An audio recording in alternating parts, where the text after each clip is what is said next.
Michael Yon, I'm becoming a night owl. Last night, New Zealand time, we heard that this war was going to be declared, so I stayed up till 4 a.m. It's now 2 a.m. New Zealand time, but I was thinking probably only you and Andrew Bridgen would I stay up to 2 a.m. to interview. It's lovely to see you, Michael.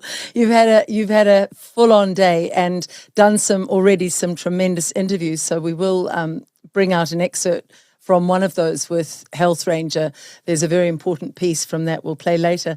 Let's begin, though. I really want to go in hard on the issues. The Straits of Hormuz, you've already talked to me about the strategic importance of those, and Iran has shut those down. People saying, they haven't got the big ships to enforce that, but they've got many other ways of enforcing the complete closure, and I believe they've already blown up one boat that tried to push its way through, haven't they?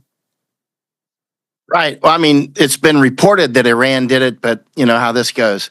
I've been talking about this for a long, long time. Many people have for years, actually. And one thing that I've been saying for a long time, years, is that it could be actually Zionists who do it to blame Iran. Now, of course, it would look like Iran did it. Apparently there's official reports that Iran did it to their own ship. That was apparently an Iranian ship. So let's see. This is the initial details, and those are always wrong. So let's be very careful even talking about it, other than let the facts shake out, because even when you're in war, you actually cannot, often you don't know what's going on right in the battle, right in front of you. And it's quite fascinating how, you can say, well, you were there, don't you know what was going on? I'm like, no, it was really loud. I know a lot of people were shooting at each other, and a lot of bullets were flying past us. So, but the point is with what's happening now, misinformation and disinformation are just falling out of the sky like a hurricane. And of course, misinformation is just where we get things wrong with no malintent, and disinformation, of course, is intentionally getting things wrong. So both are flying around. Now, but what we can see is that there are definitely places that are getting hit, like, Dubai airport, they're getting hit at other places as well, like so many airports and other facilities that are getting hit. Actually, Masako and I, we just left Denmark. We were coming to... working our way over to Japan, actually, because this will easily quickly spill to Japan, and we intentionally did not keep in mind. Since the beginning of the buildup, I've been predicting that the attack would happen, and then it would happen sometime. And I published this quite a few times, that it would happen sometime between 22nd of February and the 3rd of March. No later than the 3rd of March, the most likely would be the 3rd of March, right? I've been publishing that for quite a while now. And it happened, of course, right in the middle of that bracket. But I thought most likely the attack would happen on the 3rd of March. It's happened a little earlier, and it's kicked off. And it wasn't that difficult to predict, actually. But how did you predict with such accuracy? I saw that. How were you so spot on? Just paying attention to it, and as time goes on and the years unfold, and I see so many conflicts, it gets your accuracy rate gets better and better. It's like somebody gets up to bat with a baseball bat. Eventually, you're starting to hit the ball more. And for instance, with this one, everything pointed towards there will definitely be a war. I mean, it looked like the war is already on. Now, will it become kinetic with bombs dropping? Nobody knows until it happens. But was it heading that way? 100%, right? And because when we look at the larger picture, what do the various parties want? What do the Zionists want in particular? Because it's the Zionists who are doing the aggressive acts of shutting down Iran, right? What they want. Remember, these are the people that did the death jab, right? Those are the people that clearly want depopulation and clearly want famine. They want famines, they want depopulation, they want huge amounts of genocide, like what's happening in Gaza. But not just constrained to Gaza, they're shooting those death jabs into Americans, into Kiwis, into Japanese. They're doing it around the world. They want to reduce the global population. And one of the mechanisms for doing this is food, right? And so that's why, since, I started warning about famine 6 years ago now, I think, right? Along those, more than 6 years at this point. And because it became obvious that this thing was headed that direction. And so as time goes on, more and more food supply has been choked down. Nord Stream was destroyed, which we predicted many times in advance. We were actually on station when it happened. Because we thought, Misako and I had just been over at BASF plant in Germany at Ludwigshafen, predicting 14 days in advance of Nord Stream getting destroyed, that Nord Stream would be destroyed, right? And we were at that plant because that is a main producer of nitrogenous fertilizers, right? That you use the natural gas to create that those nitrogenous fertilizers. They then shut down Groningen gas field, right? Which in the back of my mind, I wonder if that gas is being stolen. I have no evidence to support that. I just got this sneaky feeling something's going on at Groningen that we don't know about, but I have no evidence. It's just one of those, whenever I get that itch, there's something there. I don't know what it is. If it were being stolen, what's your theory? By whom and for what? It would be being stolen by Zionists, actually, because you could, it would by probably underground pipelines. The subsidence, like last time I was Misako and I just spent more than a month with Catherine Austin Fitts in the Netherlands, and we were we were near the sea actually. But the point is, when it comes to Groningen, they're still having those tiny earthquakes. Why are they having those tiny little earthquakes, the subsidence earthquakes? I don't know. I mean, it's just a mystery. Oh, let me turn that buzzer off. And but the thing is we know how they operate. I used to hunt. I've mentioned this many times before. I used to hunt when I was a kid. I hunt alligators and rabbits and things. I know how they behave. They know how I behave, right? And alligators behave a certain way, right? And that's how I can hunt them because I know their behaviors, right? If you in Florida, if you tie a dog next to a river or a lake to a tree, an alligator is going to come up and get that dog, right? We were down in Belize recently, or a couple of years ago now, and staying at an Airbnb next to a place where there's crocodiles. And I said when we were checking into the Airbnb, I said, "Wow, this would be a dangerous place to tie a dog." And I pointed to a tree, and she laughed, and she was like, "How did you know?" One of the guests tied their dog to the tree, and one of the crocodiles got the dog. And I said, because I'm from Florida, that's what crocodiles and alligators do. And and that's what the Zionists will do. They want to take everything that we've got. They're not the only ones, but they're the ones that have predominance of power at the moment, right? They're fighting against CCP. CCP, obviously, the Chinese Communist Party, obviously their ecosystem is Iran, is Russia, is the SCO nations, Shanghai Cooperation Organization. Iran is absolutely vital as a logistics hub, right? Not just a producer of energy, but as a logistics hub. It's as vital. It's more vital than even the Panama Canal, which is Panama Canal is super important, but Iran is even more important than that. And so they're going for it. They've wanted Iran for generations. I've been in the middle of that, watching it when I would get invited to places like Israel. Got invited to meet the Israeli ambassador in Washington and all this stuff. I was out with all these big time Zionists. I was out with them a lot, having dinners with them, staying at their houses. I know some of these people. That's what they want, 100%, right? And they're affecting this around the world. Well, it's really interesting because we heard Mike Huckabee on Tucker, and it shocked the world when he said, well, I think Greater Israel should have all of that area if we look at the biblical lineage that he claimed for Israel to claim all this land. And, there were huge ructions from that one. How are they going to do it? Yeah. How are they going to do it? Little Israel can't control little Israel, right? Yeah. Obviously, they can't. And keep in mind, the Israelis they're abandoning Israel, like on a burning ship, right? But keep in mind, Yeah, but Netanyahu himself has abandoned his own country, jumped in a plane and flying off, last I heard, to Greece. What a coward. Starts the war and then flies out. Yeah, what were you going to say? And keep in mind, the Israelis themselves, they're humans like we are. Yes. They're also targeted. They're I've known a lot of Israelis, and I tend to like them, actually. Yes. I tend to, person to person, I actually tend to like them quite a lot. But they are, many of them, not all, just like all Americans aren't MAGA, all Americans aren't Democrats, all Americans aren't Southern. It's the same with the Israelis. They're very fractionalized and factionalized too. And the Zionist component is a death cult. It's a straight up highly racist death cult, the Zionist component. And the Zionists who operate Israel, which would be like Netanyahu, they're atheists. They're straight up atheists, right? And so they're not all Jews. In fact, Jews and Zionists fight each other lethally fight each other. The first person assassinated by Zionists was a Dutch Jew, right? I've forgotten his name. Actually killed him in Netherlands way back when, 1800s, right? So, I mean, they've been killing each other since the 1800s.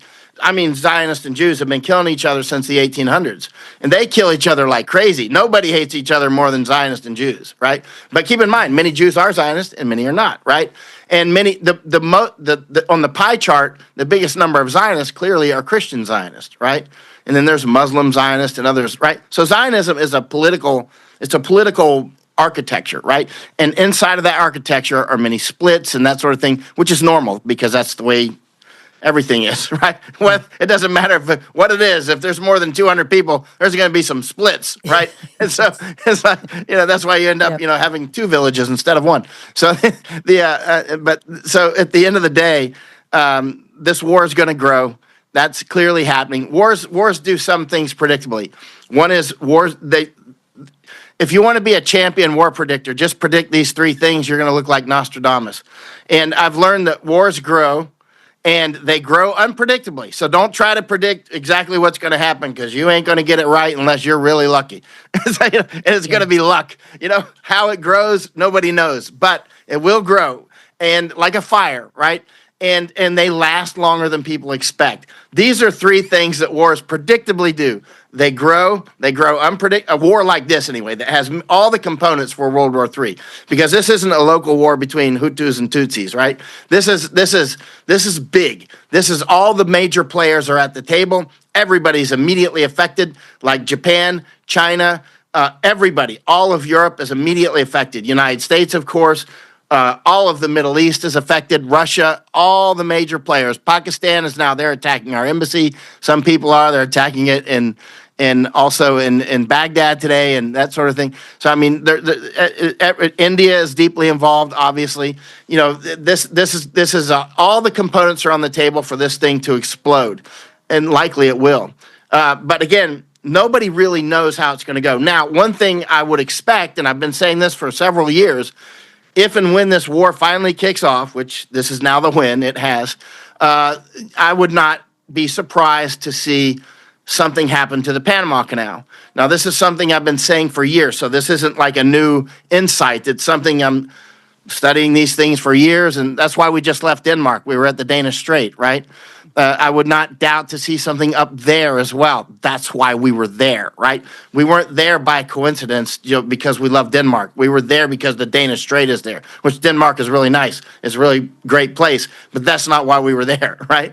And keep in mind, the Danish airport at Copenhagen, it had Ukrainian flags all over the place. I mean, we must have seen 50. I mean, there were just Ukrainian flags. Even at this late date, that was late February now, because we were Masako and I were up in Denmark, and we're like, we better get out now, because if we don't get out now to get to Japan, because I think the war is going to kick off. If the war kicks off, we've got to prepare some of our people in Japan, because we have family in Japan. We have to prepare them for food issues, because, I've been warning Japanese for years that if a war kicks off, and it will probably happen eventually with Iran, and if the Strait of Hormuz is closed, then you need to immediately stock up on food. Now, at minimum, the prices are going to increase dramatically, at minimum. But over time, this could actually create conditions for famine, and almost certainly will, especially if you then combine this with cuts. Keep in mind, what does the crocodile want? The Zionist crocodile wants its death jab people. Millions are already dead. You and I know people in that world that are working on the jabs constantly. That's one of the major WMD in this, right? Weapons of mass destruction of the jabs. Another is going to be food. And so that's why cutting Nord Stream, cutting Groningen, for various other, basically stacked attacks. One of the attack vectors is to go for the food, right? And so now, if this Strait of Hormuz is closed for a long time, and I imagine that it will be, because that's what the Zionists want, right? That's not what the Iranians want. The Iranians don't want to die, right? The Iranians don't want to close the Strait of Hormuz. Why would they want to close the Strait of Hormuz? That would be like, people blamed Russia for cutting Nord Stream. United States bragged that we were going to do something to Nord Stream, bragged about it in advance, multiple times. Misako and I were like, we're going to cut Nord Stream. Somebody's going to cut it. And then it got cut, right? And then immediately blamed Russia. So like bragging, we cut Nord Stream. Russia did it. We cut Nord Stream. Russia did it. And people are like, Russia did it. I mean, that's how easy the brainwashing is. The people, the Zionists who can brainwash and trick people that gullible, they hold them in contempt. The Zionists hold them in great contempt. Like, if you're that easy to fool, then what good are you on earth? I mean, that's the way they talk. That's the way they talk. I actually want to put in here that cut I referred to from Health Ranger today. It's an excellent piece where you talk about the cult of Zionism. Let's go to that now. Well, talk to us more about that, because there has been speculation that Israel might use its relatively small yield nuclear munitions. I think maybe, well, when I say small, I guess there's nothing small in nuclear, but, maybe 20 kilotons or something like that. I'm not sure. Again, that's still larger than Hiroshima, right? So, but compared to other nuclear munitions today, like 1 megaton, it's still relatively small. Do you think that Israel is insane enough? Well, I guess the question answers itself. Of course, they're insane enough. Yeah, you know the answer to that one. Right. Yeah, they're straight up. They're a danger to themselves and for others. And for years now, in the back of my mind, I rarely say it out loud unless I'm, around people that have watched this long enough. But I'll just say it out loud now. I mean, I just sense in me bones, you might say, that eventually Israel could attack the United States with nuclear weapons. I mean, they are that insane. There is nothing that a cult won't do, and I mean nothing. I've studied cults for years. I infiltrated and lived with a cult in California at one point. I learned that people will never see the cult that they're in, and there is absolutely, look, all these people doing death jabs to their babies and putting it on Instagram and that sort of thing, that's like Aztec baby sacrifice, right? That's cult stuff, right? Like the people in Bangladesh that would feed their babies to crocodiles to assuage the gods or whatever, right? I mean, that's the Zionists absolutely will do this. And keep in mind, with the Zionists, it's them against the world. They're against the entire world, including us. They don't respect Christians who support them. They hate the Christians who support them, right? They detest the Christians who support them. They detest the fools who send hundreds of billions, trillions of dollars to Israel. They detest them. They hate everybody. It's a cult. I'm talking about Zionists. I'm not talking about Jews. Jews and Zionists kill each other daily. I mean, they're in straight up war. Obviously, a lot of Zionists are Jews, but the ones who are the top leadership of the Zionists, they're atheists, right? And actually, the bulk of Zionists are Christians, right? Americans. Excuse me. And so, but the point is it is a death cult. And some of the Christians want Armageddon to fulfill their prophecy, and some of the Zionists also want Armageddon. You got people from different angles that want Armageddon for different reasons, but they want to both arrive at, we're in a sea of fire. So there you say it. You say they despise the Christians who support them. They despise those people who are cheering them on. And I loved what you said earlier, just 10 minutes ago, that Zionism and Zionists and Israelis are very, very different creatures. One is a cult, and I want to do a bit of a semi-series with you. Zionism and Jews. Zionism and Jews. Right. Yeah. And keep in mind, the Zionism was created with great help with the British intelligence, right? Yes. To create Israel. Yes. To get control of the Suez Canal, right? Okay, so where do you put Israelis then? So Israelis sort of encompass Jews and Zionists, so it's a bit confusing. Okay, so a lot of Israelis are Muslims. I mean, a lot of Israelis are Muslims, right? So Israel is a mixed state, right?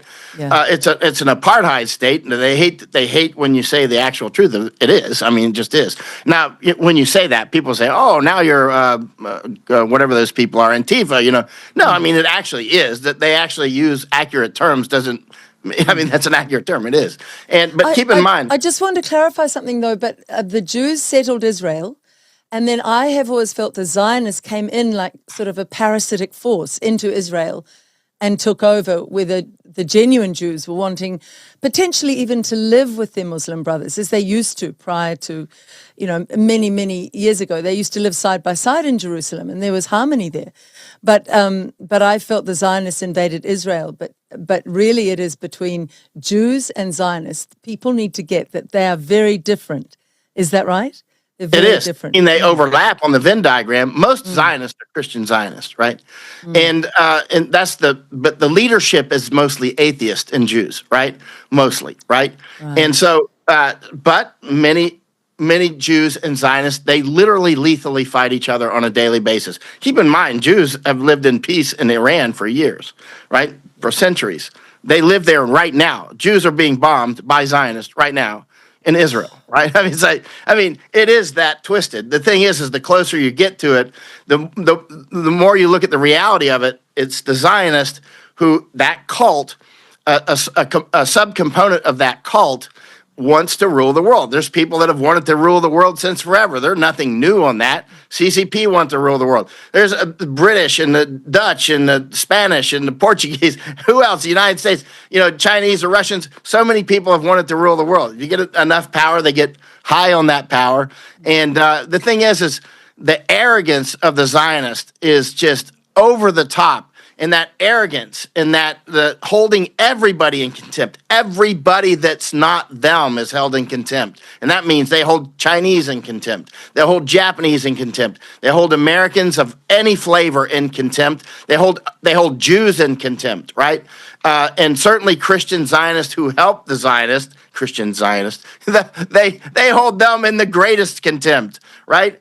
And at the end of the day, they're working hard. The Zionists are working hard to destroy all of them. So this is what I'm getting to. They are setting conditions to create global famines, right? It takes a long time to set these conditions. But now that you saw that the accident in the Suez Canal with the Ever Given ship where it blocked the canal for a while. Why did that happen? Was that a not that they need to do that now because the Houthis have successfully. So the Suez is now getting choked down again. Strait of Hormuz is choked down now. That's huge.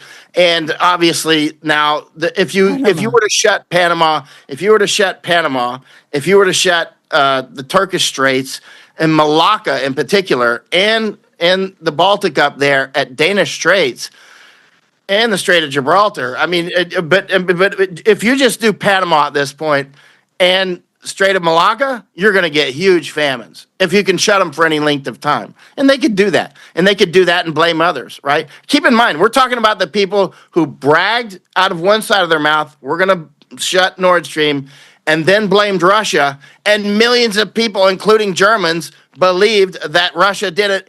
Literally this quick. We did it. Russia did it. It's like, you can't make up this stuff. But that is the world we live in. And 9/11, we can't forget 9/11. I just want to go back to that clip because we moved a bit fast from your clip, from what you said there to the health ranger. It is, to Mike Adams, it's really crucial for people to understand that they are so extreme. They are such an extreme cult. And I want to do a series with you on cults when we get time. They would potentially even blow up America. Just enlarge on that. Do you really think these Zionists who say, we're America's best ally, the strongest ally, we work side by side, they would turn on anybody? It's us against them, us against the rest of the world for them. First of all, let's look at let's look at that Fabian emblem, like the wolf with the sheep on its back, right? That with the sheepskin, right? Of course they're not going to. If you're deer hunting, you don't run up to the deer and go, "Hey, deer, I'm going to shoot you." You know what I mean? You're just like, nice deer, bang, and thank you for dinner, right? And so that's what they've done. Americans have been so open their hearts and then became brainwashed, right? And I was raised up that those are God's children and we're to defend them and that sort of thing. So it took a time in my life to come to the realization to go, wait a minute. Those things I taught weren't exactly accurate. And then it gets to the point where especially after I went to Israel, right? I was at the Israeli ambassador's residence up in America, and the next thing you know, I'm in Israel in a small room with Netanyahu. But after I went to Israel, I'm like, okay, I went to neutral. Actually, it didn't bring me on side. It actually put me on neutral. I went from very serious supporter to neutral, and then over time, and finally the death jab. When Israel was like, even Americans who come to Israel have to get this thing. I'm like, that's it, I'm out. And then at the as time went on, I'm like, actually, why did it take me so long to recognize? Actually, it took me that long to recognize because I was brought up in after generations of brainwashing. It wasn't just me; it was all the way up at least to my grandparents and great grandparents when they started Schofield Bible stuff, right? So we were taught for at least several generations, that I would say 4 or 5 at this point, that those are God's children. But in fact, we're talking about Zionists, right? We're talking about this is a construct. This is a brainwashing construct in service to this larger war. What we're seeing now is just a continuation of wars that have been going on for, at bare minimum, many, many centuries, right? It's a continuation. It's nothing new. This is World War III. And what is World War III? It's a continuation of like World War I and World War II, all this. Those were the same war. They're not separate. We separate those by words, saying World War I and World War II are 2 separate wars. There's nothing separate about them. They're completely the same war. And this is the same war, right? It's just growing. It's just growing and morphing, and different oligarchical systems ascend, and others are knocked off their perch. But the general quest for the dominance over routes and resources and ideology. And remember, ideology is about human resources, right? So routes and resources and ideology. So routes, resources, and ideology. That's where you see the wars come from, right? But the ideology is about human resources, whether it's Protestants versus Catholics, or one form of Jews against another, a Sunni versus Shia, or, Vishnus versus Shivites in the Hindu faith. I mean, it's everywhere I look. I study this all over the world. But when I studied the cults, that was the best investment of time I think I've ever made in my life, was studying cults. And I first got onto that thread when I was in Special Forces, when people, cults would come up at times, because, in Special Forces, you're likely to have to deal with cults out there somewhere, and it could be anywhere, right? And so it's helpful to understand like how these things work, right? And it takes a lot of time, actually. You're not going to understand it by reading a couple books. It would help to read a couple dozen books as a starter, and then go out there and mix around, go to places like India. India, to me, is a particle accelerator for cults. You can just take 2 religions, 2 cults or whatever, and smash them together at almost the speed of light, and poof, another one just shoots right out. It's like, and you can see it in real time. When you go to wars, the energy is so high in the system, you can see things that you don't normally see, right? You can see how things really do work or don't work. You can see the really good people from the really bad, because suddenly the energy in the systems and everything shakes out. It's like panning for gold. It's the same when you go to India, but with religions and cults. The energy is so high, you can see cults form right in front of your eyes, right? It's like it's growing right in front of you at a noticeable rate. And you see the people that know how to create cults, which there's been people that have been great at creating cults for millennia, but this is also a weapon system. So if you want to gain control, when the Suez Canal opened in 1869, and you needed some way to get control of that, right? Because that became the spinal cord of the British Empire, as some people called it, right? That could grow the British Empire, obviously, but but the Egyptians could take it, which they did. There were people warning the Egyptians could take it. They did. And then it could break the spinal cord of the British Empire, which it did, right? And so was part of it anyway. And so they were like, we got to get control of this somehow. So they created this cult of Zionism, right? They created this cult. Keep in mind, this is an old game. There's nothing new about that. There's nothing unique about it. I could go on for days. I could teach a university course on this, right?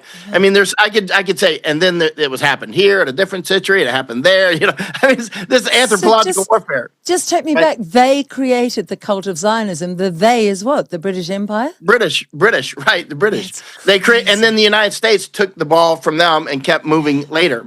And then Zionists like puppets. Pinocchio is one of the best-selling books of all time. And I've actually got the original. Masako and I have got it in our library. And the Pinocchio, why Pinocchio is such a popular book, I have a theory on that because, United States, keep in mind, I was in Special Forces. Special Forces was born after World War II. The OSS, the Office of Strategic Services, was sort of the let's say the mother and the father of Special Forces and CIA, right? So after World War II, that split and it became CIA and Special Forces, right? And so CIA and Special Forces did one component and CIA did another component, right? So one of the components that Special Forces did, the main component, was help raise up foreign armies. That's why the motto of Special Forces is De oppresso liber, to free the oppressed, right? Freedom. I've learned over time that anytime somebody's selling freedom, like cannabis freedom, I see these signs all over the place here, euphoria freedom and all this stuff, because I'm in Thailand now, they got all these, they always put something like freedom on the signs, right? It's always about freedom, right? I've become very leery of people that are selling freedom, and interesting. Leery, yeah. But so what happened is because it can veer into cult territory so quickly. It's one of the ways you often are selling exactly what you're not selling. Yeah, even though we want health freedom, we want that. Yeah. So it's easy for the enemy to then co-opt that, obviously, right? So they'll use that word, right? They'll use that word. And build back better means actually tear down you. It's like, without you, right? And tear down and build back without you. When I put up my first message under Jacinda Ardern, I used the term free New Zealand because it was like, free us from this monster, because she'd put out this terror. It was like an appeal to the world. But of course, the rest of the world... That's why they sell it to us, because they know that's what we want. Yes. And so they then repackage freedom as freedom is smoking cannabis. It's just the weed, man. Yeah. Freedom is the ability to buy whiskey on Sunday mornings at any place at 7-Eleven or what I'm saying. Yeah. Freedom, that's not what it is. So we want freedom, so they repackage it. Yeah. And they use the same word because they know that word resonates in our hearts. It resonates with me. Right? Well, Jacinda Ardern said, "Hey, New Zealand, be kind," while she was rocking out these terrible, oppressive. I mean, I couldn't use the word kind for years because of what she did to it. Because she was the cruelest leader we've ever had in New Zealand. But she used the word kind. It was so cynical. But they're basically petting the sheep on the head before they slaughter it, right? Yeah, and right. And so and that's what's happening. And so the British wanted control over that canal, right? The Suez Canal, right? Which opened in 1869. So they created Zionism. Wow. So they created Zion. Theodore Herzl was basically one of their products, right? And I think I've sent you before, we've got one of the original shares that they were selling from 1899 from the Jüdische Stadt Palestine, right? And I bought that in a Jewish man's antique store in Panama City, actually. I bought almost everything he's got there, all his old books and everything. It's a huge amount. I mean, it was a treasure trove, and all kinds of things, like a document from the Qing dynasty in Cuba in 1881, I think. It was a letter, but anyway, that's another story. But when it comes, it's a related story actually on patterns. But when it comes to when it comes to Israel, that was formed. Keep in mind, I've mentioned this to you before. In the same time period, in the 1890s, right? When Theodore Herzl came out with this book in 1896, I think, and I've got one from one in 1896 or 97, but in any case, similar was happening in the United States with like the 5 civilized Indian tribes. I've mentioned this to you before, yes, right? Yes, you have. I mean, it was similar. Like we were like, you can get 160 acres of land if you're Cherokee or Choctaw or Chickasaw or Seminole, right, or Creek, right? Those 5 civilized tribes. Civilized meant you were Christian. What it really meant was you're on our census and you pay taxes. I've got the 1890 census, right? And weirdly, the U.S. 1890 original census papers were all burned. It's a massive and it was not an accident. Like, that's another great mystery. But I've got, basically about 10 of the 1890 census books, which were census of Census of Negroes was one book. Another book is Census of taxed and untaxed Indians. Another is Industry. There's different books, but those are summaries, right? Those aren't the original census forms. The census forms were amazingly all burned, and then just if you research this, it just becomes like that was a clear arson. And it took more than one arson to get rid of them all. And they got rid of all those records to cover up some things that was going on, which I'm kind of unclear about what they were covering up. But it was a clear cover up about some of the migration that was happening at the time. It's fascinating, right? Yeah, there's a lot more going on. But anyway, that's at the same time. But at the same time period, over with the British, when it comes to Israel, they needed to control that land because they wanted the greater Israel, because they want control over those. It's not the Jews that wanted it. A lot of the Jews that wanted peace, like Albert Einstein, I've got his letter. I mean, you can find it online. You can find it right now. And Albert Einstein was warning about Zionists. He's Jewish. He was warning about Zionists straight up, and he signed it Albert Einstein. He's like, he was warning about their methods and the things that they were doing, right? Which is the things that they're doing now. They're very violent, right? And they use terrorism, but they were used to secure that land. But if you want to secure all that land, you need the greater Israel. That's not every Jew in the world wants the greater Israel. Most of them are like you and me. They want to have a great family. You know what I mean? Yes. They just want to. That's what they want. You know what I mean? They're just exactly like us. But then there's that architecture that's running the show, and those are megalomaniacs.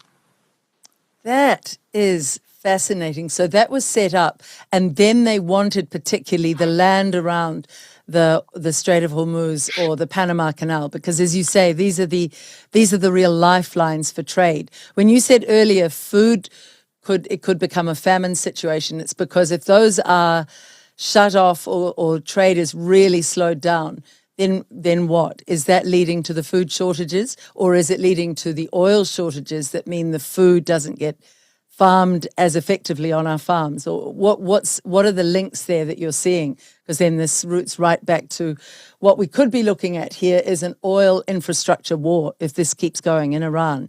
And I want you to go into that. That is a scary prospect, isn't it? Right, and keep in mind, as the BRICS nations, SCO nations as well, which is Shanghai Cooperation Organization, which is sort of like, the Chinese and Russian NATO, right? It's not just China and Russia; it's others, right, that are involved. Actually, Pakistan and India are both in the SCO, even though they're enemies. They're both in they're both in that other NATO, right? The SCO. But there's that, and then there's the BRICS and these other things going on, right? So you look at Iran. Iran is like the belly button of these things, right? The North-South International North-South Corridor and other corridors that go through there, like Chabahar Port, for instance, which is actually really close to Gwadar, which is in Pakistan. Chabahar is in Iran, right? So if you look where Chabahar is and where Gwadar are, Gwadar was the port where most of our supplies flowed through when I was in the Afghan war, right? Most of the ground, not the ammunition was flown in, but and the weapons and ammunition got flown in, but the food and the big bulk stuff that, if it got stolen, it wasn't that big of a deal, compared to the weapons.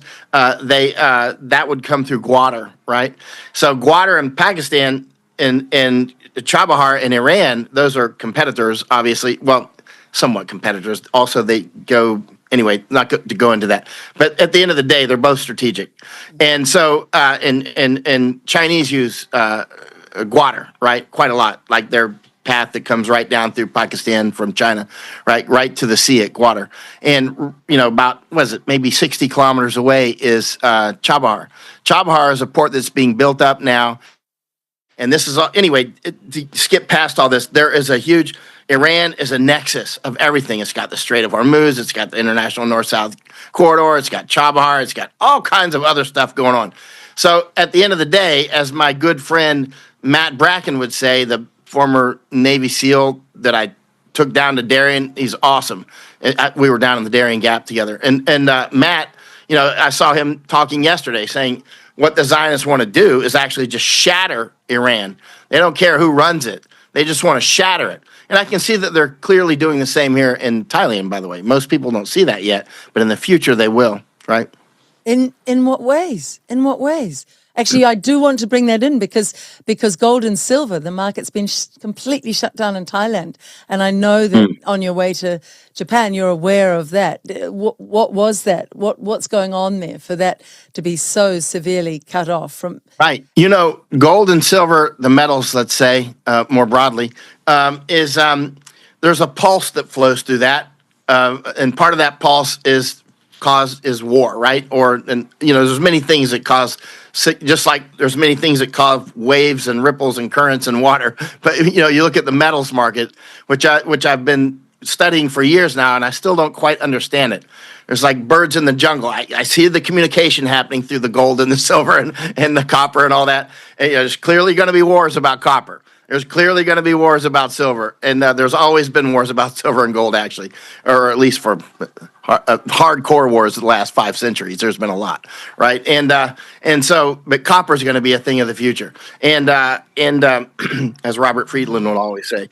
But at the end of the day, yesterday we were out looking at gold stores in Thailand, because keep in mind, Thais still save in gold, right? They're big time. If you ask an average Thai person, it can be a taxi driver, it can be a waiter or a waitress, they can be 20 years old or they can be 60 years old. If you ask them the price of gold, they're going to tend to know it pretty close. They'll know it within 5% probably. They're pretty accurate, right? And why? Because they've been taught since they're children to save in gold, like Americans used to be taught, like Japanese used to be taught. But we were brainwashed off of that and taught that virtuous people save in fiat. Of course, you can't save anything in fiat. Fiat's where you go to get poor, right? And gold is where you go to not slip into poverty, right? And silver too. But what I'm getting to is, so yesterday we were at the gold stores in Thailand and at Chinatown, and Chinatown is where most of the big time gold stores are in Bangkok, right? And like Hong Seng, what's its name? Hong Sen, or anyway, we went, and there was a lot of customers at these gold stores, and everything's going fine. I've been down there checking it. Keep in mind, Thailand has its own gold standard. They use 23 karat gold. And they use the baht weight. Now, keep in mind, they use the Thai baht for the currency, but the weight of gold that they use is the baht as well. Not a coincidence that it's the same name, but it's completely different. Like a baht is basically about roughly a half a troy ounce, roughly, right? Is a bot, right? And that's spelled BHAT. We're not talking about bots. We're not talking about robots or anything. Yeah. That's right. Good point. BHAT. That's exactly right. And I should have clarified that. And so, but yeah, and so you use Thai bot money to buy a gold bot, and so the bot is it's the bot weight, and it's 23 karat. It's 96.5, right?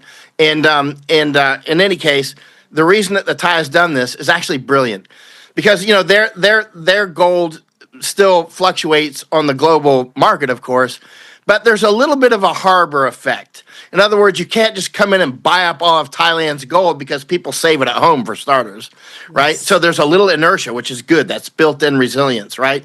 It's not like you can come get it all out of the bullion banks and stuff.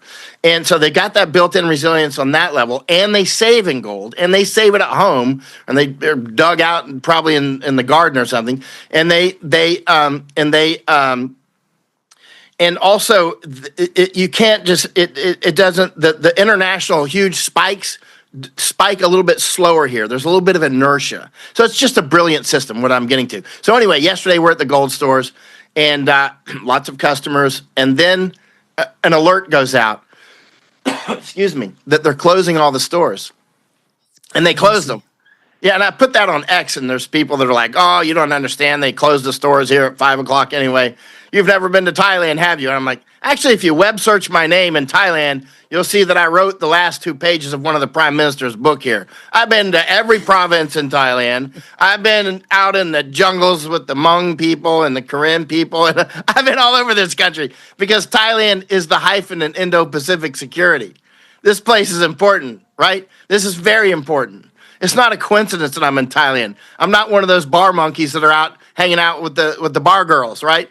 I'm here the same reason I was in Afghanistan, the same reason I'm in Panama or Iraq or Denmark, right? This place is very important, right? And suddenly all the gold stores shut down yesterday. They shut down because of the attack that began, right?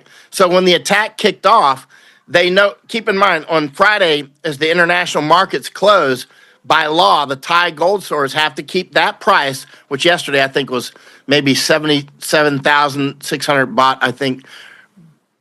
It was 77,418 baht, I think. It doesn't matter. For 1 baht of gold, for 1 baht weight of gold, right?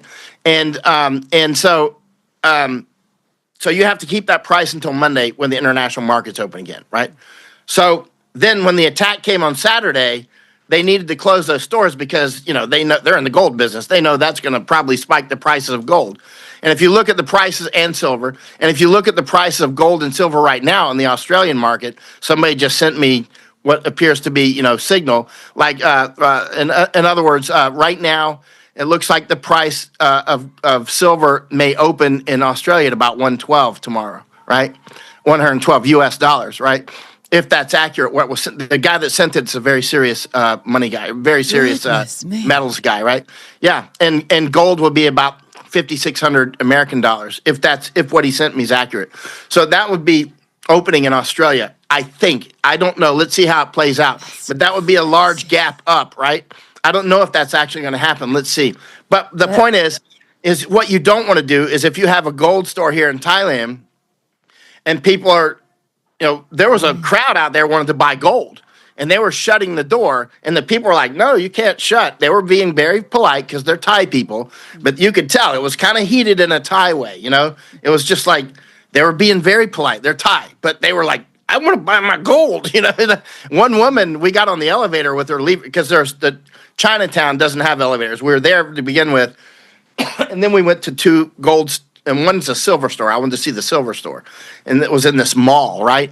And so that's where we saw them shut the stores. And we're going down the elevator with one of these women that was trying to buy the gold, and you could see she was tense.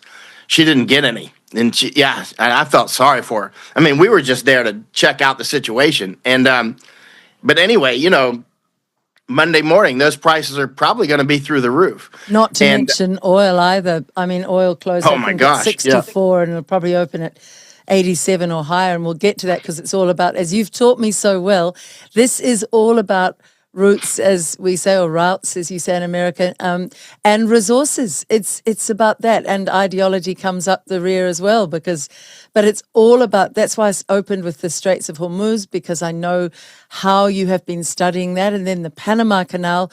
But if we, last week I was told in New Zealand dollars, an ounce gold was maybe around 4,000 the day I was told this. This friend said, who studies it a lot, said, Liz, by the end of the year, it could be at 27,000 an ounce. And I said, you're kidding. No, that can't be right. But he studies it, and he studied it for years. So we are looking at gold and silver really potentially going through the roof because of this war, aren't we? Not to mention that silver will be needed for the production of enough munitions. And look at I want to talk more about that. Let's get into the Iranian war a bit deeper now. People are saying this is an absolutely disastrous move for America, actually, and for Israel. It could see them both brought to their knees. Now, the Iranians have indicated that they have rolled out only some of their less powerful weaponry already, and it's done enormous damage. I mean, they're looking at taking out American infrastructure that could come out, if this war keeps going, at about $100 billion worth of infrastructure in terms of, I think, what did I read here? They used a $30,000 drone to take out, I think, some kind of air raid warning that was worth about 300 million. So that's just one example. You can see how the Iranians are really with a $10,000 drone. A $30,000 drone. I mean, $30,000 drone. Yeah. I mean, I was saying that facetiously, but yeah. I mean, these things, they could take out our aircraft carriers for pennies on the dollar, right? Wow. At a max. They don't have to sink it either. They can obviously just put a hole in the flight deck and it's over. They gotta get out of there. But they can sink our ships. That's quite clear. There's been a lot of concern about the aircraft carrier Gerald Ford and going dark. But do you think that's just that they've turned off their tracking so that they can't be seen so easily by these little drones that could do such harm, or do you think I mean, I'm they not a might have naval. disappeared? I'm not a naval person, but I think turning off those trackers means nothing with modern technology. I mean, because they've got the Russians and the Chinese and everybody else, and Turkish, everybody else that can supply intelligence depending on where the ships are, right? And they're going to know where they're at, and you can send the drones out that. The drones can look for them as well. I mean, they're not going to be able to hide an aircraft carrier these days. It's just not going to be able to do it. And keep in mind, if you're China and you want to take Taiwan, Masako and I were just in Taiwan before we did this 3 months we just did in Europe, right? We left from Taiwan, right? Because we know this is coming, right?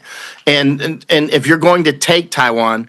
Now that let's say Zionist forces, which China with Israel and the United States now is basically Zionist forces because our people in my own family and friends are still in the military, right? I mean, and they are now operating for Zionist forces, right? But if you're China, look at the beauty of this. If you're China and Russia, you got our Navy over there, right? And you can sink some of our ships that now can't be used in other. They can't be used to defend Taiwan, right? Sink a couple aircraft carriers, and that's it. Those aircraft carriers aren't going to, with hypersonic missiles, those aircraft carriers won't last long. That's like a rabbit against a sniper rifle. You know what I mean? It's just not going to last. Well, the Iranians have indicated that they could really dig in for this. They've said. Now, what did they say? Because they're very agile, the Iranians, aren't they? They decentralize, they store their weaponry in sort of caverns in the mountainside. They've been studying this since Dick Cheney first came out in, 2005, saying, hey, you know what, we should attack Iran. They've been really strategically, cleverly studying how they can be effective against American warfare, which now is looking cumbersome and very expensive. And the Iranians are saying, oh, we've got weaponry that you will not yet have seen, and it is devastating, and we're willing to dig in for the long haul. So to me, this is looking like a real blunder by America on behalf of, as you say, Zionism. This is not a good move, surely, is it? Or can you argue that there are good reasons? Oh, I'm sorry. Can you argue there are reasons that legitimize what Trump has done, or do you think it is absolutely foolhardy? It's looking foolhardy to me. Yeah, on the level of, I'm an American and I don't want to do things that destroy America or our neighbors or anybody else. I mean, if they're not aiming to kill us, why would we kill them, right? But on the level of Zionist, it's perfect because you're getting us to expend ourselves against Russia and against Iran, against China. You're getting us to expend ourselves against ourselves. Now, keep in mind, now people get angry. They're like, what about the 32,000 protesters killed by Iran? I'm like, okay, who told you that? Zionist. Do Zionists tell the truth? No, we know they lie. So as a first principle, stop saying that. Otherwise, there's no need to talk with people that are saying 30,000 people were killed by the regime. We have no idea if that's true. And who said that? Trump and others. Trump said 32,000, I think, right? And Trump, what did Trump say about Panama Canal? Trump said 38,000 Americans died creating Panama Canal. 38,000, right? And 32,000 in Iran, right? Killed by the regime. Now, how many Americans were actually killed or died building the Panama Canal? Well, I just happen to have the original records and the reports to Congress. You know how I am. I mean, I've got the originals. They're not even copies of the originals. They're like the yellow page originals.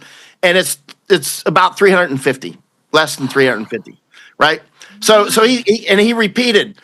I think he said 35,000 one time, then he kept saying 38,000 multiple times. So it wasn't just one time he misspoke. He kept repeating it. And I'm like, there it is. And I published. I'm like, I photographed the page. Here's the book. Here's the report to Congress. Here's the page number, and put it on my X. And I think I put it on Substack as well.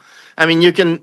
And I've got it right here on this iPad. I can send it to you, right? So I mean, the point is, he just lies. The Zionists, they perpetually lie. So when they say that they killed 30 some odd thousand protesters, Where do you come up with this stuff? How do you kill 30,000 people that fast? They couldn't even kill 30,000 Gazans that fast. It's taken the Israelis. Listen, I'm getting daily reports from Israel. They're still doing airstrikes on Gaza. That place is completely in rubble. They're still doing daily airstrikes. They're still doing daily drone strikes. They're still doing small arms attacks. They're still genociding Gazans, even after it's flattened. And that's right next door to Israel, right? If they can't even beat the Gazans, and the Israelis are leaving Israel as fast as they can, what chance do you really honestly have against Iran and against Pakistan and against the entire neighborhood, which eventually is going to turn against Iran? Because trust me, Saudi Arabia, they know that Israel wants to destroy Iran. They know the Zionists want to destroy Iran. I'm sorry, that they want to destroy Saudi Arabia. They know the Saudis are smart people. They know that the Israelis want to destroy Saudi Arabia. They know that they know that the Israelis want to destroy Qatar and UAE, and that they want to destroy Kuwait and Iraq. They've done pretty well destroying Iraq. And Syria, they've destroyed Syria. They're destroying Lebanon, right? They're destroying all their neighbors. They want to destroy Egypt. They want the greater Israel, right? And they want Somaliland. Keep in mind, they've been taking, the Zionists have wanted Somaliland since at least the 1800s. This is an old story, and Israel was the first to recognize it about a month ago, right? If you look at the highest, the Hebrew Immigrant Aid Society has been taking people from Somalia, taking them through the Darien Gap where we would see them, and they're in Minnesota. They're in Minnesota. So they take them from, you see that the fighting that was just in Minnesota, a lot of it involved Somalis. If you look up highest in Minnesota, you'll see highest just in the last month or so, right in the middle of it, helping the Somalis fight Americans. That's Israel. Highest, Hebrew Immigrant Aid. That is Israel, right?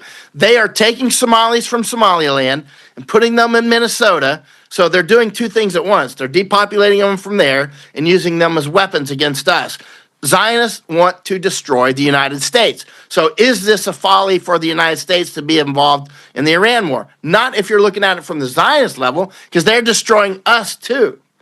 They're destroying us and Iran. So from there, they want to put us in famine as well, right? They want to destroy us. Israel, let's say the Zionists are destroying the United States openly. Look at Epstein Island, all these things. Look at 9/11, right? And Lutnick and all these people, right? This is clearly the Zionists are destroying Europe, the United States, New Zealand. They're working on Japan, this place here as well, in Thailand.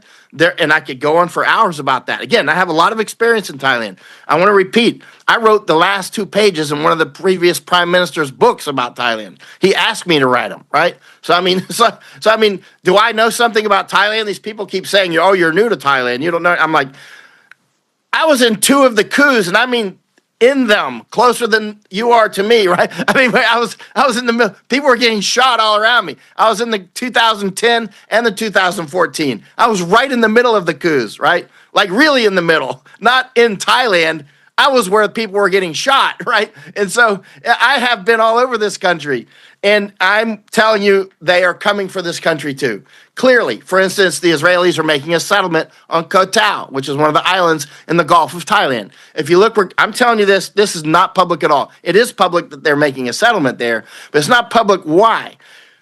If you look where is Koh Tao, and if you look at the Kra Isthmus is where, in 2014, I started to write about how they're, building it. They want to build a canal across the Kra Isthmus, right? They wanted to build that canal for centuries, but it's harder than Suez and it's harder than Panama, but also would be incredibly lucrative, right?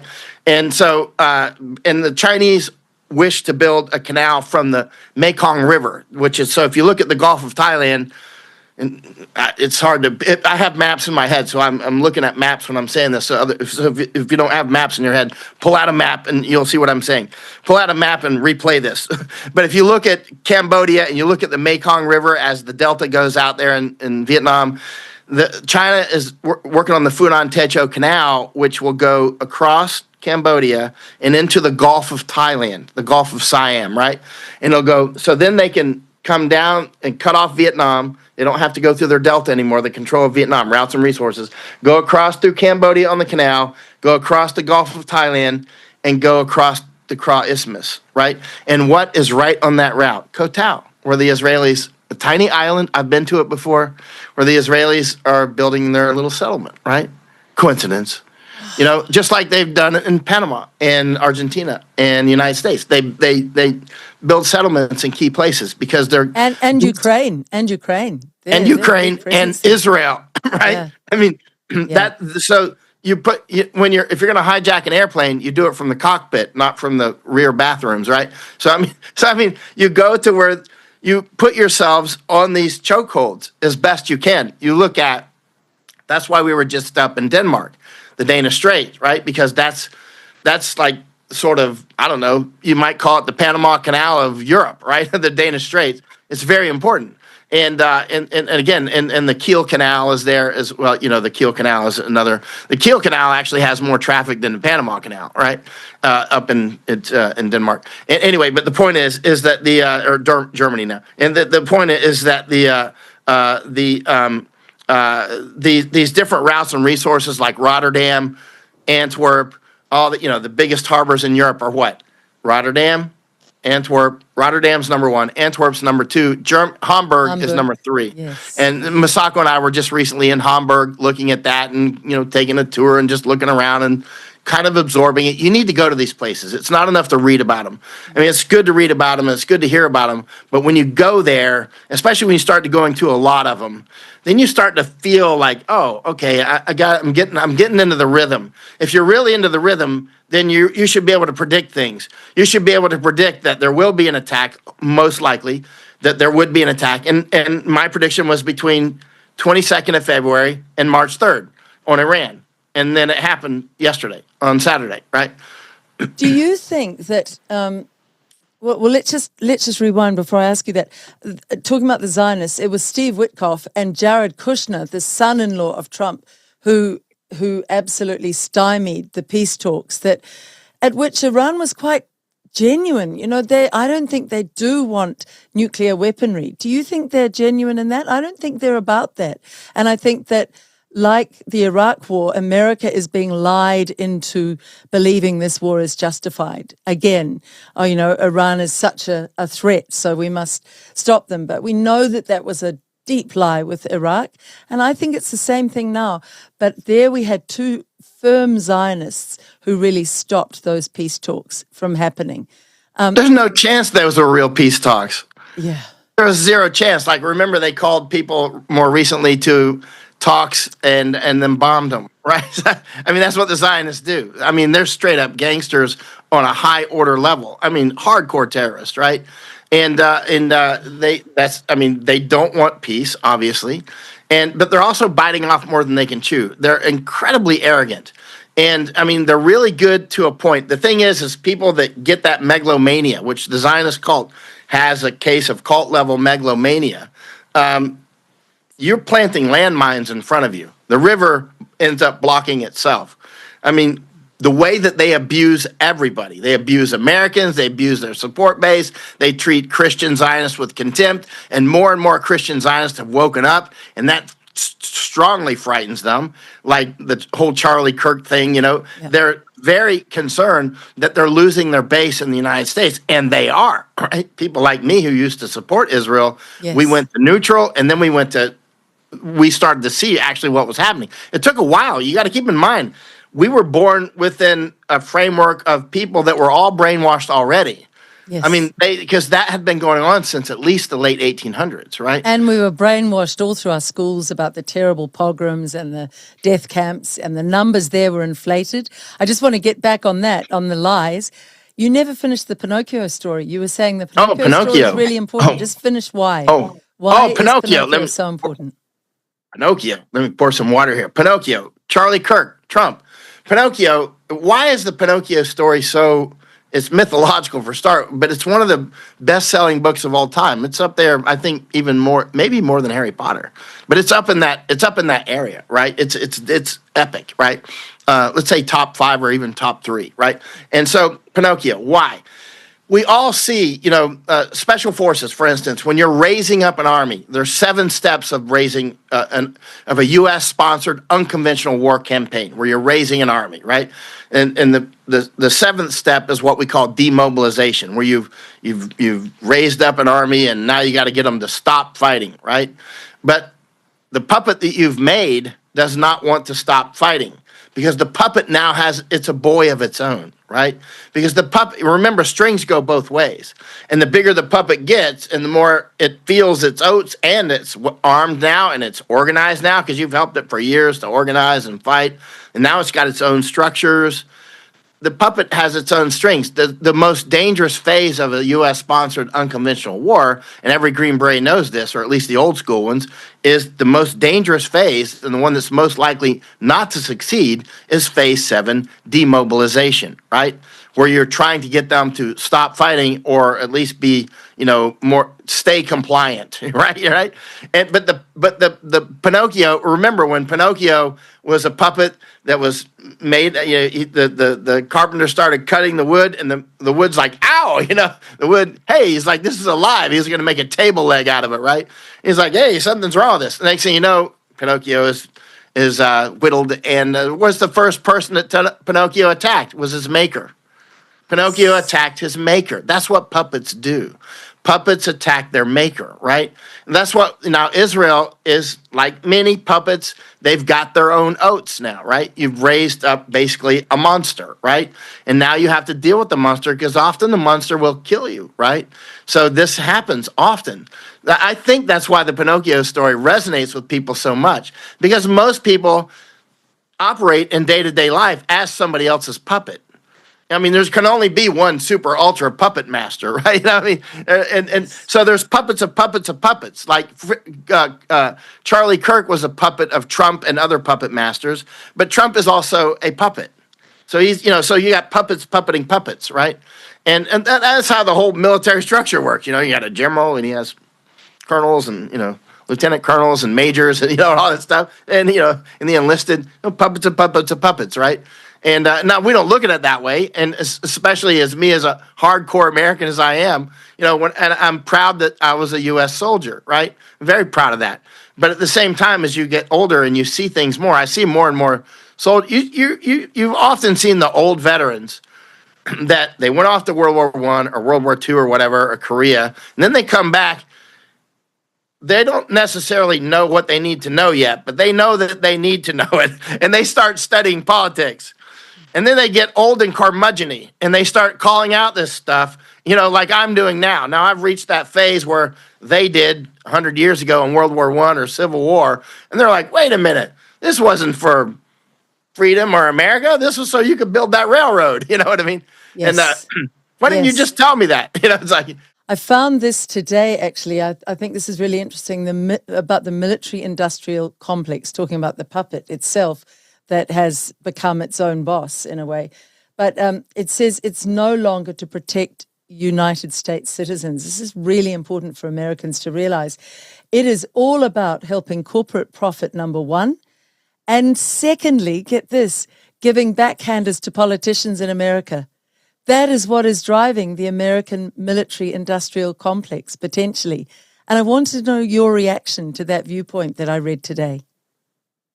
Have you heard of a company town? Did they have those in New Zealand? Company town? No, but I've heard about them in America. They have one big business, don't they? And they run everything in the town, or they used to. Right, and they're still there. There's one in Arizona now, and it's a copper mine, actually. Yeah. And so they're still there, actually. Not many, not like they used to be. But now we have company countries, which is clear. And that's what you're talking about, right? So a company town basically is... there was huge numbers of these across America. I don't know how many. I've got quite a few books on them. There's at least many hundreds. I don't know. They came and went and they lived and died like trees in the forest with no name, right? And so, but the company would provide everything, the schooling for the kids, that's right. The shops, everything. Yeah. I've heard so whatever that company needed, that's how the schools would school the kids. If it was a coal mine, you're talking about coal. And actually, on one side, it's not like they're evil per se. They're not evil per se, right? It's a natural. It's if you need to make a mining town out in a place where there's nothing out there, it's in the middle of a desert. It's like no water. It's easy. You can't get to the water. You can't. There's no farms out there? What are you going to do? You have to have somebody with money that comes in and builds it up and builds the houses and builds the schools, and they make their own money, and they have the company store, and that and so but it becomes sort of a smart city. And you see that the smart cities that they're building now are actually company towns that can be, it's an evolution of that thing, of the company town. You can buy and sell entire company towns. If you make a company town that's this coal mine, well, I can sell the company town, and basically everybody there in that town, it could be like 2 generations now, or 3 generations. I mean, that's basically your cattle is those people. If they go awry, that they get cut off, they're kicked out of the company town. That's all they know. That's where their low rent and everything was. So you're kind of trapped. You're free to go, and you're kind of not, right? Because they'll get you in debt, so you're not free to go, right? That's why they induce you to be in debt, so that you end up being a debt slave, literally a company town. So it's not a bad thing per se. It just gets weaponized, and then it's a bad thing, And then you have unions, right? And then the unions become the same thing, I've worked around a lot of unions in previous parts of my life, and it's I can see why they formed, because the people were clearly mistreated.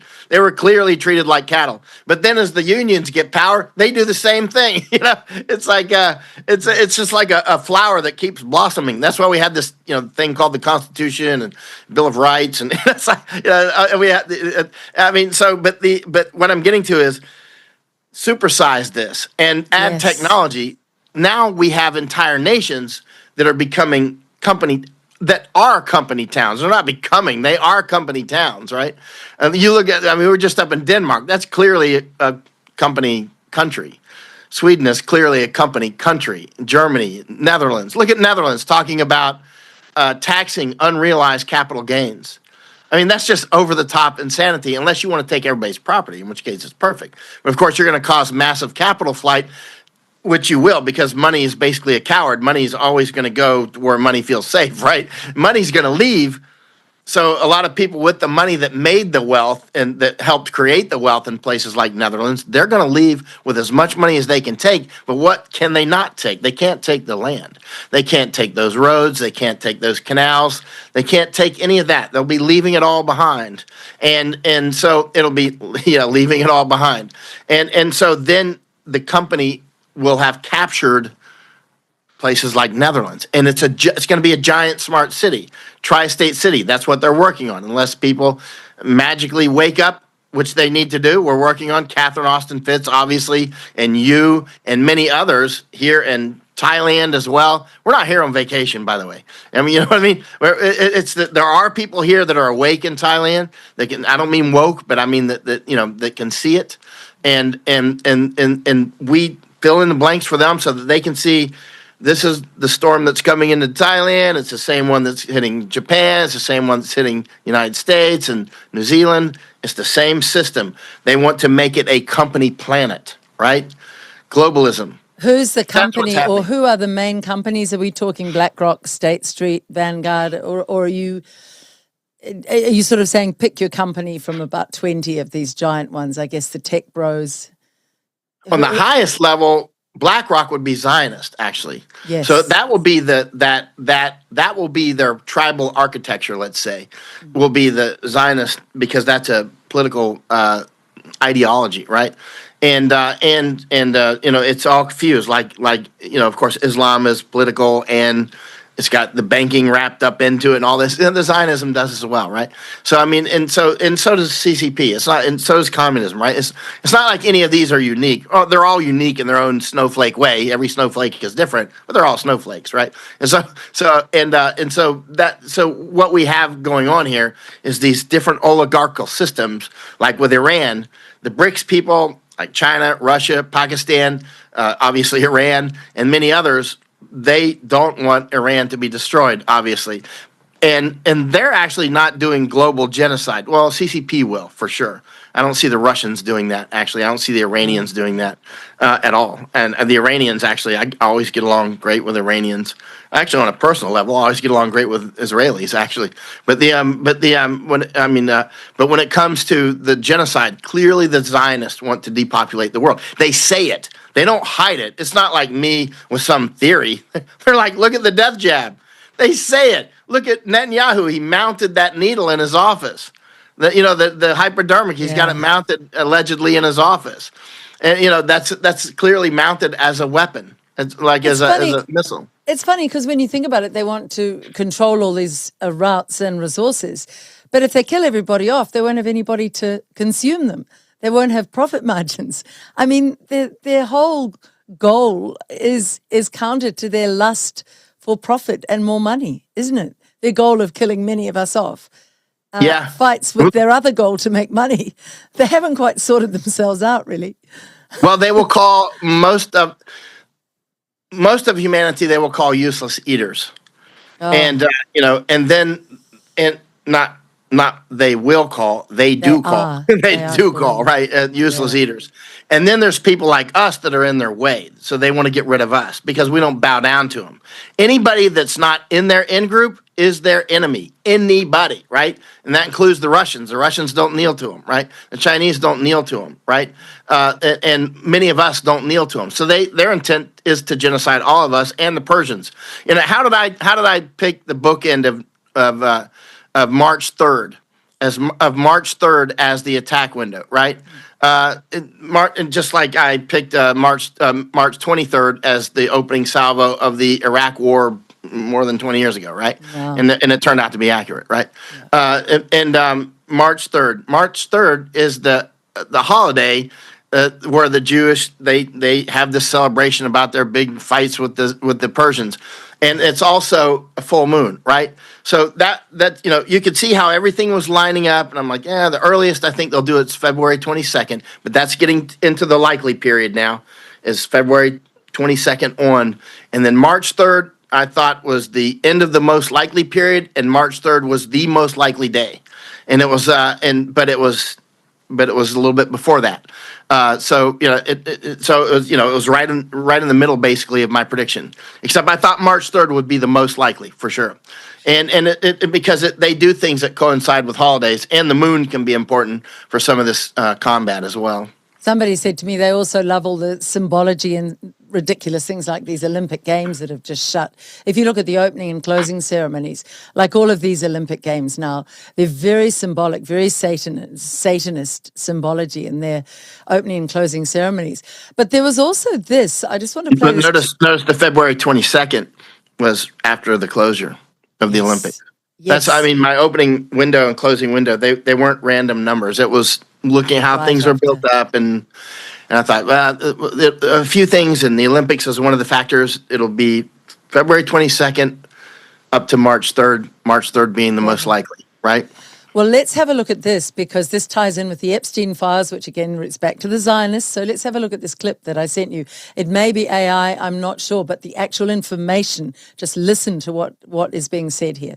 Here's the timeline everyone's missing. February 19th, Prince Andrew arrested for Epstein connections. February 24th, Bill Gates apologizes for Epstein ties. February 26th, Hillary testifies. World Economic Forum president resigns. February 27th, Bill Clinton testifies. 7 days of the biggest scandal exposures in history. Then what happens? Same day, Pakistan attacks Afghanistan. Next day, U.S. kills Iran's supreme leader. 2 wars in 2 days. Here's what Jews see. You can't make scandals disappear, but you can bury them under wars. Epstein dominated every headline all week. Now everyone's watching explosions. Nobody's talking about Clinton or Gates anymore. But here's the suspicious part. Same day Iran war starts. OpenAI gets Pentagon contract worth billions. Who owns a portion of OpenAI? Bill Gates, through Microsoft. Gates apologizes Tuesday for Epstein ties. Gets the biggest defense contract in history by Friday. That's how power actually works. 7 people exposed in 7 days. 2 wars started in 2 days. While you watched wars, Gates gets defense contracts, Prince Andrew walks free. Nothing happens to the elite. Most people see separate news stories. Jews see one coordinated operation. They control the media. They control foreign policy. They control who gets exposed and who gets protected. How do you stop people this powerful? You don't. They're too strong. But you can see the pattern and position accordingly. Never believe scandals will take them down. Always watch how they use chaos to get stronger. Yeah. Yeah, go ahead. So there we are, Michael. February the 19th, it all begins. Former Prince Andrew was arrested. And then we go through to February the 24th, Gates apologizes. The 26th, the World Economic Forum president resigns suddenly. We have the Clintons giving evidence and people being horrified at the Clintons, which, I mean, they are horrific people. But I thought, and then we have Pakistan attacking Afghanistan, and the next day, the US kills Iran's supreme leader. Meantime, on the same day, he says, OpenAI gets the biggest defense contract worth billions. And I did not know about that. And I also had forgotten that Gates owns a portion of OpenAI through Microsoft. So here we have Bill Gates on the 24th saying, I'm sorry, mea culpa, I did bad stuff. It's in the Epstein files. And within a week, he's getting the biggest defense contract ever awarded. I mean, that slipped by with barely a whisper. Wouldn't war be a giant diversion from all of that mess? All of it. Keep in mind, all of that stuff is part of a larger architecture. This is about, on the big scale, Bill Gates is a nothing, right? Yes. On the big scale, Trump is a nothing, right? Yeah. They're all nothings. This is a larger thing than any of us because it's its own cult, right? The cult will transcend the people that are alive now. The only way to get rid of this cult is you have to attack the ideology of the cult, right? Not the individuals. That's like attacking a leaf on a tree. Oh, go after Bill Gates, go after Trump, right? Oh, we got that leaf. The tree's still growing, and you've got to actually go at it at the root level, and that will take a long time. You won't do that in one generation.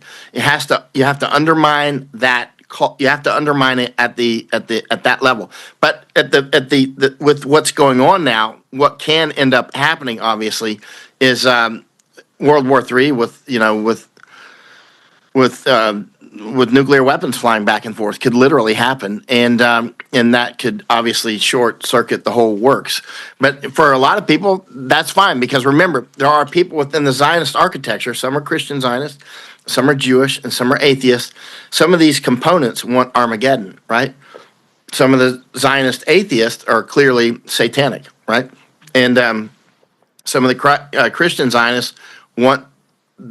In their version of Armageddon, the Jews, they have to suffer and die, right? You're coming at the same Armageddon, end of times sort of thing from different directions. So, in that regard, there are different components that want to see. I'm sorry, I pushed the microphone away. They want the Armageddon, and so why would they not cack off a nuclear weapon, right? And or more. It's very clear that a death cult who already holds United States and Americans in contempt. Look at 9/11, look at USS Liberty, look at the death jabs and people still supporting Trump. Why would anybody not hold people in contempt who still support Trump after this is 2026? We are in March 2026 and Trump still supports the death jab and people still support him. I hold them in contempt, right? You know what I mean? It's much less the people that are trying to kill them, and I'm not, right? And the people that are trying to, literally using the jab to try to kill those people, and they still, and the people that they're like, well, Trump is still better than Biden. Trump is still better. Biden. Why is he even in the room? You know what I mean?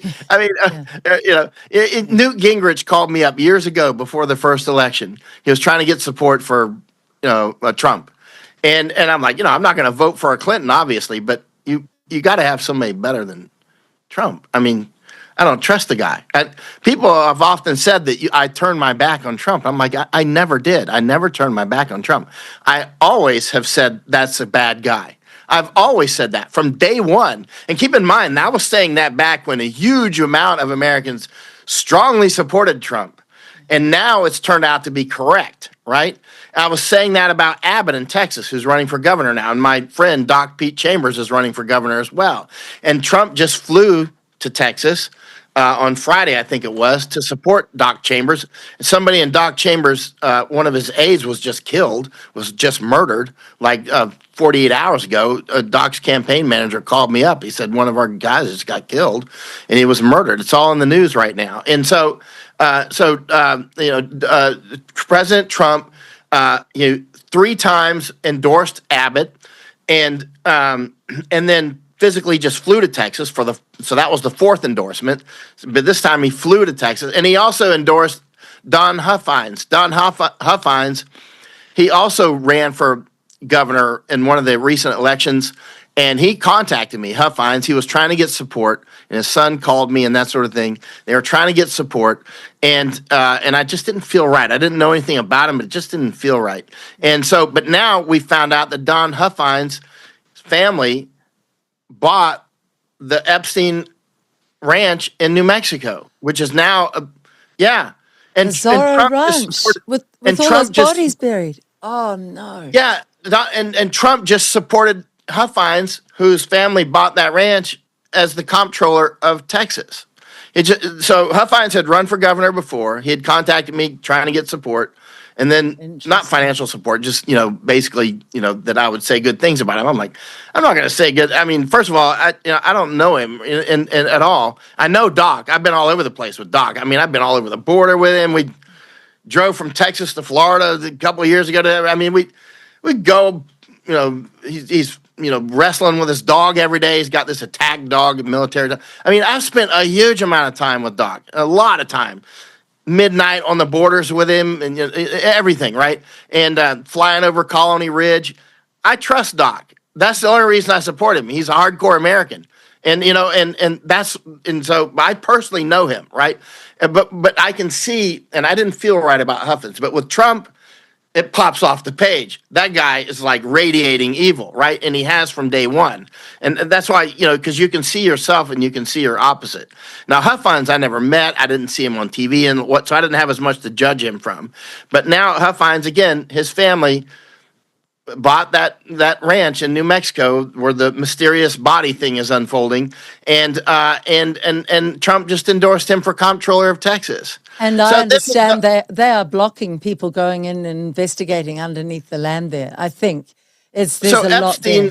The whole Epstein architecture. Remember Lutnick, who was always with Trump. Oh, he was that close with Epstein. He was that close. They were that close with each other, right? Yep. And there's another Pinocchio. He lied about that, and then he was caught out. And when you look back at 9/11, he is so in it up to his neck, Lutnick. All his employees allegedly died, and his brother, and his own brother died. And I wonder, did they die? Do we objectively know that they died? I don't objectively know that they died. I know objectively that he lies. I know that objectively. I know that he lies. Objectively, I know something's wrong with 9/11. I don't know what. Was it filled with? Were those buildings filled with explosives and demolished? It's looking strongly like that, right? Very strongly, right? If that happened, who did it? Absolutely. I mean, and then so his entire company, he's a hardcore Zionist, Lutnick. And then all of his employees vanish. They get insurance payout, right? And do they vanish? Are they all dead? How do we know that? How do we know they're not living in Israel with Epstein? We don't know. I don't objectively know. I don't objectively know one way or the other. What I do objectively know is that they perpetually lie, and they'll lie about the most insane things. You can see the crocodile tears from Lutnick when he's describing what happened on. I just watched Lutnick earlier today with one of my Thai friends. Misako and I watched it, and I said, here's this guy that's next to Trump all the time, and our Thai friend, she's looking at it, she goes, those are what we call crocodile tears. And I said, that's what we call crocodile tears too. Yes. She's looking at it, she's like, those are fake tears. He's fake. Yeah. It's like Erica Kirk. It's like watching Erica Kirk. It's really unnerving because your gut instinct is going, that's a performance. It's not real. And it's not even a good performance. No, it's not. She's a bad actor. Now it's really interesting. I wanted to bring up something that I was discussing on an Australian podcast, which is called Cafe Locked Out. And Michael Greg Griffith, he'd love to have you on that show. But he was saying, and that goes across Australia, but he was saying to me that he was so inspired seeing the women in the streets of Iran taking off their hijabs and dancing and the music. And one of the parts of the story he was recounting, he used the word the BBC. So when he finished the story, I said, look, the video looks great. And I feel inspired when I see the video. It's lovely seeing a woman dancing free. But you used the word BBC, and having come from legacy media, the minute I hear that word, all I know is it's lies and it's propaganda now. So maybe, Michael, that's not even footage from the streets. We don't know, and we have to ask that. So it's just the same thing. Those people in the tower on that day that Lutnick said all died could have all been warned not to come into work. We don't know that. They could all be living in Israel. You're absolutely right. The lesson of all of this is never assume you're being told any kind of truth until you've checked it out now. We really are in a post-truth world, aren't we? Right. I mean, and it's actually nothing new. And they're just doing it in different ways now. But look at this. Iran allegedly just attacked its own ship. And remember, we're talking about the same people making these accusations are the ones that said, we're going to destroy Nord Stream. Russia did it. It's like, yep. So, I mean, why would, and so they're saying Iran attacked its own ship. And they're also saying a school, about 85 children from a school died because of one of the responses from America. And then another perspective on that was that, the Iranians might kill their own. The same thing they said in Gaza. The same thing they kept saying in Gaza. They put their own children up to be killed. But that sounds more and more to me now like Zionist propaganda. That sounds like something that they put out to try to confuse the world with fake truth. We have to be so careful what we accept as truth, don't we? Right. So at the end of the day, even though they're saying, but that was a statement from the Iranian government. Okay, but who's telling me that? You. Yes. It's like, you know what I mean? It's like, okay. Yeah. Okay. We just have to not trust anything coming from the Zionists. It can't be trusted. They're our enemies. Where do you stand on the women being liberated from their hijabs and dancing in the street, and that this is a great thing, and Trump saying, come on, rise up, Iranians, and take back your country? My understanding is that the Iranians are not doing that they're not happy about what's going on, and that, in fact, they're not rushing into the streets. Yes, there is some footage of people dancing and singing. I'm not sure where I stand on that, because one is an emotional tug, and intellectually I know there are a lot of lies because it's warfare. Where do you stand on it? The Zionists, I spent quite a bit of time with Paul Wolfowitz, actually. And Paul Wolfowitz was the Deputy Secretary of Defense, right? Yes. And he was one of the chief architects, actually, of the war in Iraq. And Wolfowitz would say things like, they'll be throwing roses in the streets in front of our troops. Yes. And, it didn't turn out like that, right? I spent 2 years in Iraq, and it just wasn't like that. It was a lot of combat. But keep in mind, the Zionists have now, at that time, I didn't actually realize all the things I know now, because now I've had 25 more years of study behind me, right? Plus 2 years in Iraq, 2 years in Afghanistan, and a lot of other things. So now I see a lot of things that make a lot more sense now. When I rewind the tapes in my mind and my own photos and notes and things that I published, I'm okay, now I can see how this was happening, and things make a lot more sense, right? And why were we in Iraq? Iraq had nothing to do with 9/11. Everybody knew that, but they blamed it on Al Qaeda. And saying Al Qaeda, okay, Iraq did it. Well, Iraq hated Al Qaeda, right? Al Qaeda only came to Iraq after Saddam and the Iraqi army was gone. Saddam would have killed every Al Qaeda he could get his hands on, right? I mean, he hated them, right? And actually, he always wanted to be more close to the West, but we didn't. The Israelis did not want that. They're doing what narcissists do. That cult is narcissistic on the cult level, right? The cult level itself is narcissistic, and it does what psychologists call splitting. So it tries to split your relationships, right? If you've ever had to deal with a narcissist, which, in your line of work, you will have had to have dealt with that, because because people will come and attack you because a lot of people know you. So, the photophilic narcissist, the ones that go to the light, right? Yes. And the photophilic narcissist will come to you, and then they will start to try to split you. They'll try to split your relations, and they often do this behind the scenes, or they may do it in front of people, in front of you. But the Zionist cult is highly narcissistic, and they want to be only one. Only me, me, me, me, me. Pay attention to me. It's me. No, it's not me. It's not. Oh, you're noticing too much. You're a bad person, right? They're entirely ugly, manipulative, right?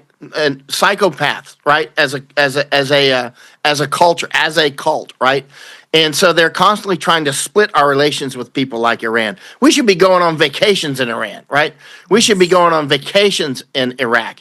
I should be up in Mosul right now looking at, the stuff that was biblical, but not. My time in Mosul was like a year, was mostly combat, right? Almost all combat, right? I mean, it was just like, why were we doing that? In retro, they didn't want Al-Qaeda. In fact, the Iraqis are very educated people. One of the ways I judge countries is their books, their bookstores, and their libraries, right? So when we were just up in Copenhagen and in Germany and all these other places, well, I lived in Germany for 4 years, but I always go to the bookstores and the antique bookstores and all this. And look, in Iraq, they were huge reading people. And I mean quality stuff. I mean, I looked at a lot of their books. A lot of them are in English, actually. And I mean, these are very serious. One of the things that Iraqis were angry about was that their kids couldn't get to school. So I mean, while we're there and at war with them, I'm like, actually, why are we at war with these people? If there weren't bombs flying, I would actually respect them. They want their kids to be educated. They want them to learn like mathematics and engineering and things. You know what I mean? They don't want that. What's going on here, right? As time goes on, you start to realize, we kept blaming Iran for bringing in this certain type of IED, which is explosively. It's an improvised explosive device, right? So they're blowing us up all the time with those. I was in many attacks with those IEDs, with a lot of fatalities on our side, and so I got a lot of firsthand experience with those. There was a certain type called an EFP, explosively formed projectile, right? It's a small bomb, and it has a copper ingot which can melt right through your armor, hypersonic, right? So basically, you make this IED called an EFP, explosively formed projectile, and you basically take this copper and you put explosives behind it and you aim it at your target, and it makes that copper into a slug, and it's so hot that it actually burns through the armor at hypersonic speed, right? So it'll go through the front armor of one of our tanks, right? So and they're very small, right? So the thing is that they were saying that I was in one ambush with EFPs, it was several dozen actually. It killed the people in the vehicle behind me in a different vehicle, right? And it was 30-something. And I was with the British forces when that happened. And we were in these things all the time. They would just blast right through the vehicles. But they were blaming Iran for these things, right? They were blaming Iran. I'm going somewhere. This is important. So they were blaming Iran for these high-tech EFPs, right? And saying that only Iran has the technology to deliver these things to Iraq. And I'm like, let's see. When I was a Green Beret and 20 years old, I went to school and learned how to make those, right? And somebody that has any algebra skills can learn how to make one of those in half a day, maybe a day maximum. I mean, if you're slow, you know what I mean? If you're a slow student, a day, right? And so it's not hard at all. I mean, really, a few hours. And so it's really simple, right? And so the aiming can be hard, but that you can work that out. But actually, so I was all up and down the Iraqi border. I was with the Iraqi army. I was with the British army. I was with the American army, obviously. I was with Kurds. I was from Basra province all the way up into Kurdistan on the Iran-Iraq border, right? I was in Diyala. I was in all these. I was out there. And so I was asking, are we catching any copper coming in from Iran? Are we catching any EFPs? I asked them all. I mean, I was out there for months. I was out there doing combat stuff, but I would ask a menu of questions. Have you captured any copper coming in? Because this is what's all over the news, right? That the Iranians are doing this with this high-tech weapon that I learned how to do like in one day when I was in special forces, right? And then we went out and shot them and at the range and stuff, right? And so it's like,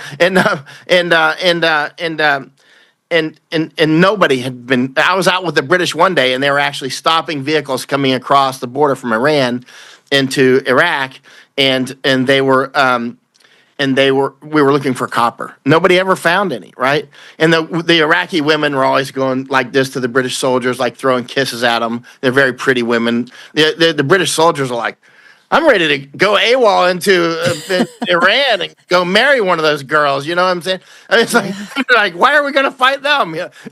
I want to marry her, stuff like that. It's like, but anyway, so later I'm with General Petraeus, right? And I'm like, okay, Dave, I've been all up and down the border. I've asked the Iraqis, I've asked the British, Americans, and Kurds. Nobody has caught an EFP coming in. Nobody. And nobody's even catching copper. In fact, I'm told that the EFPs are being made with copper from our green zone. Somehow they're getting copper from us, like from the wiring or something, right? And he goes, well, the thing is he knows I know too much about the war. You can't bullshit me, right? You reach a point where what I call it non-bullshittable. Sorry for the language, but that's the way it is, right? I mean, at some point, like Anthony Rubin is on the border now. Anthony Rubin knows so much about what's happening on the border. I don't care if you're leading DHS or you're the head of Border Patrol, you cannot bullshit Anthony Rubin or me, right? About what's going on in that border, or Doc Chambers, right? Or Ann Vandersteel. We know too much. We've seen too much, right? And so I had reached that point with the Iraq War. I'm like, we're not getting it, but it's all in the news that the Iranians are doing this. Why are we blaming? Why are we saying the Iranians are killing our soldiers? When I'm not seeing any evidence of this at all. I mean, I expected that there would be copious evidence, and we'd be catching all these EFPs, and we'd have people flex cuff with copper ingots or something, and nothing. And he goes, "Well, actually, yeah, we're not actually finding anything coming across." I've forgotten exactly what he said, but he knew you can't bullshit me, and he knew his credibility with me was very, very important. But we just weren't. So I published that. I'm like, we're not seeing it. We're not. This idea that Iran is doing this is just false. Now, when I was out with these big Zionist people in Washington and in Israel and different places, I mean, serious Zionist people, of which Paul Wolfowitz was only one. Right? I was out with the architecture, like billionaires and stuff, and just they're all about Iran, right? So this is like 20 years ago, right? It's Iran this, Iran that, Iran this, right? And I'm like, what's going on here? Because that's not what I'm seeing. I mean, if it was what I was seeing, then I would, so what I started to focus on more is why are they constantly focused on Iran? So it took some years of study, and now it's quite obvious why they're doing that. They want the greater Israel. And that's it. They want to destroy Iran. They want to destroy United States. They want to destroy even the United States, who now people will say that doesn't make sense. Why would they destroy the horse they rode in on? Well, it makes sense to them. One of the things you'll find in war prediction, if you look at something and you go, they would never do that because it doesn't make sense, you're generally not making sense. But it depends. It doesn't make sense that Russia would cut Nord Stream. That doesn't make sense at all. I mean, they could just turn it off. So why would they cut Nord? And they did turn it off for a while. When they were doing some stuff. But I mean, they would never destroy the pipeline that they built with the Germans. There's no reason to do that, and at all. And the Russians aren't psychotic, right? As the Zionists, that architecture is actually on a gross level quite insane. And so if you're trying to make a logical chain of events out of somebody who's actually insane, you're insane. But what I'm getting to is it's a death cult, and they clearly are us against the world. Everybody hates us, and therefore you can do anything you want. Professional victims are always predators, and when you want to create an architecture of a cult that you can weaponize, a cult that you, not a cult, but a cult that you can weaponize, you want them to be victimized, because that is what keeps them tight together, and it gives them the reason to do anything they want. Like if you ask gypsies, why do you steal so much? And people will say, oh, that's racist. You can't say that. Well, don't take my word for it. Go ask gypsies, because I have, right? And I've taken Masako out, and we just watch bridges where gypsies work in places like London, London Bridge and all that stuff. Yeah, we just watch them. I'm like, because I'm showing her stuff, like this is how these things. My grandmother used to warn me, be careful, those gypsies will take you off and sell you to the circus. And I'm like, what? Sell you? What does a gypsy look like? Anyway, as I got older, I'm like, well, actually, true. And the Turkish will tell you that all the time. So, when you go to Istanbul, they're like, oh, don't go into that section. That's gypsies. But when you ask the gypsies, and I've spent a lot of time talking with them, sometimes they'll just open up and tell you. Not always, because they can be pretty close, but what reasons have they given for stealing so much? When you say, why do you steal so much? You see, Jesus has got 3 nails on the cross, right? Yes. Usually. We saw one with 4. Masako spotted that in Panama City, actually, weirdly. And we photographed it in a museum. Anyway, usually 3. The gypsies will say, well, it was a gypsy tinkerer that took the 4th. That's the reason Jesus, so we saved him from having, and therefore, somehow that translates into, and therefore we can take anything we want. It's part of the architecture. It's actually built into that firmware, right? It's built into the firmware of, now we can do it. It's us versus them. Everybody hates us. We're gypsies. Everybody hates us. And therefore, it's us against them. You can't do anything wrong to them because they hate us anyway. And so it's built into the architecture. You can't talk somebody out of that. That's like talking somebody out of a cold. Oh, you've got a cold. Well, I'm going to argue with you. You don't have a cold. You have a runny nose because it's cold outside. You know what I mean? It's like you can't argue a cold or a disease out of somebody, and you can't argue somebody out of a cult either. You have to use other mechanisms if they're in a cult, right? And argument is not going to do it, because they're obviously that cult, any cult that survives will have mechanisms that withstand the argument. Because if it doesn't create those defense mechanisms in the firmware of the cult, then the cult won't survive. So every cult that survives has defense mechanisms against your attacks. That's how. So you're going to have to study it very closely in anthropological warfare. You're going to have to study their myths very closely. And this is how they operate, anthropological warfare. They study very close. The Chinese and the Americans, British,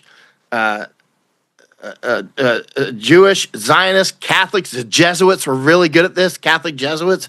They will study the cultural firmware and learn how to, like, for instance, when the Jesuits were trying to spread Catholicism in Japan, they were having problems because they couldn't quite crack the cultural firmware of the Japanese, and some missionaries were upset. They're like, it's like the Japanese language is designed to resist us, you know what I mean? It's like it doesn't even have the words that we can use, It's like, you know what I mean? So some firmwares are easy to hijack or ride like a horse.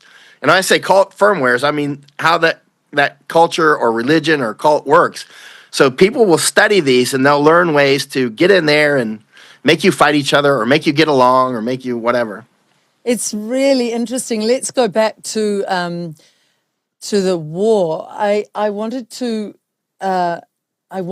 bring up something you raised quite a while ago. You mentioned China, and I was concerned today. I thought, while we're looking at Iran and America and Israel and all the other complications from war, could China actually make a move on Taiwan?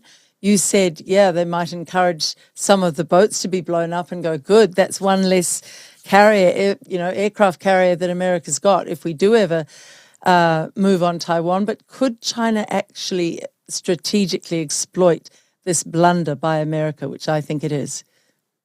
Clearly. I mean, and plus we're putting China into a tough spot, right? Don't get me wrong. I've written 3 books that are I got Chinese Communist Party kicked me out of Hong Kong, right? So I'm no buddy of China, right? That's better than a medal, Michael. That's an award. You deserve an award for that. Yeah, shows you're on the right side. I'm going to brag about this for the rest of my life. And so there it goes. There's my daily bragging about CCP kicking me out of Hong Kong. But and it was in the news actually at the time. But the point is that you have to give them some respect. If you don't respect your enemy, he's going to knock you out, right? And China is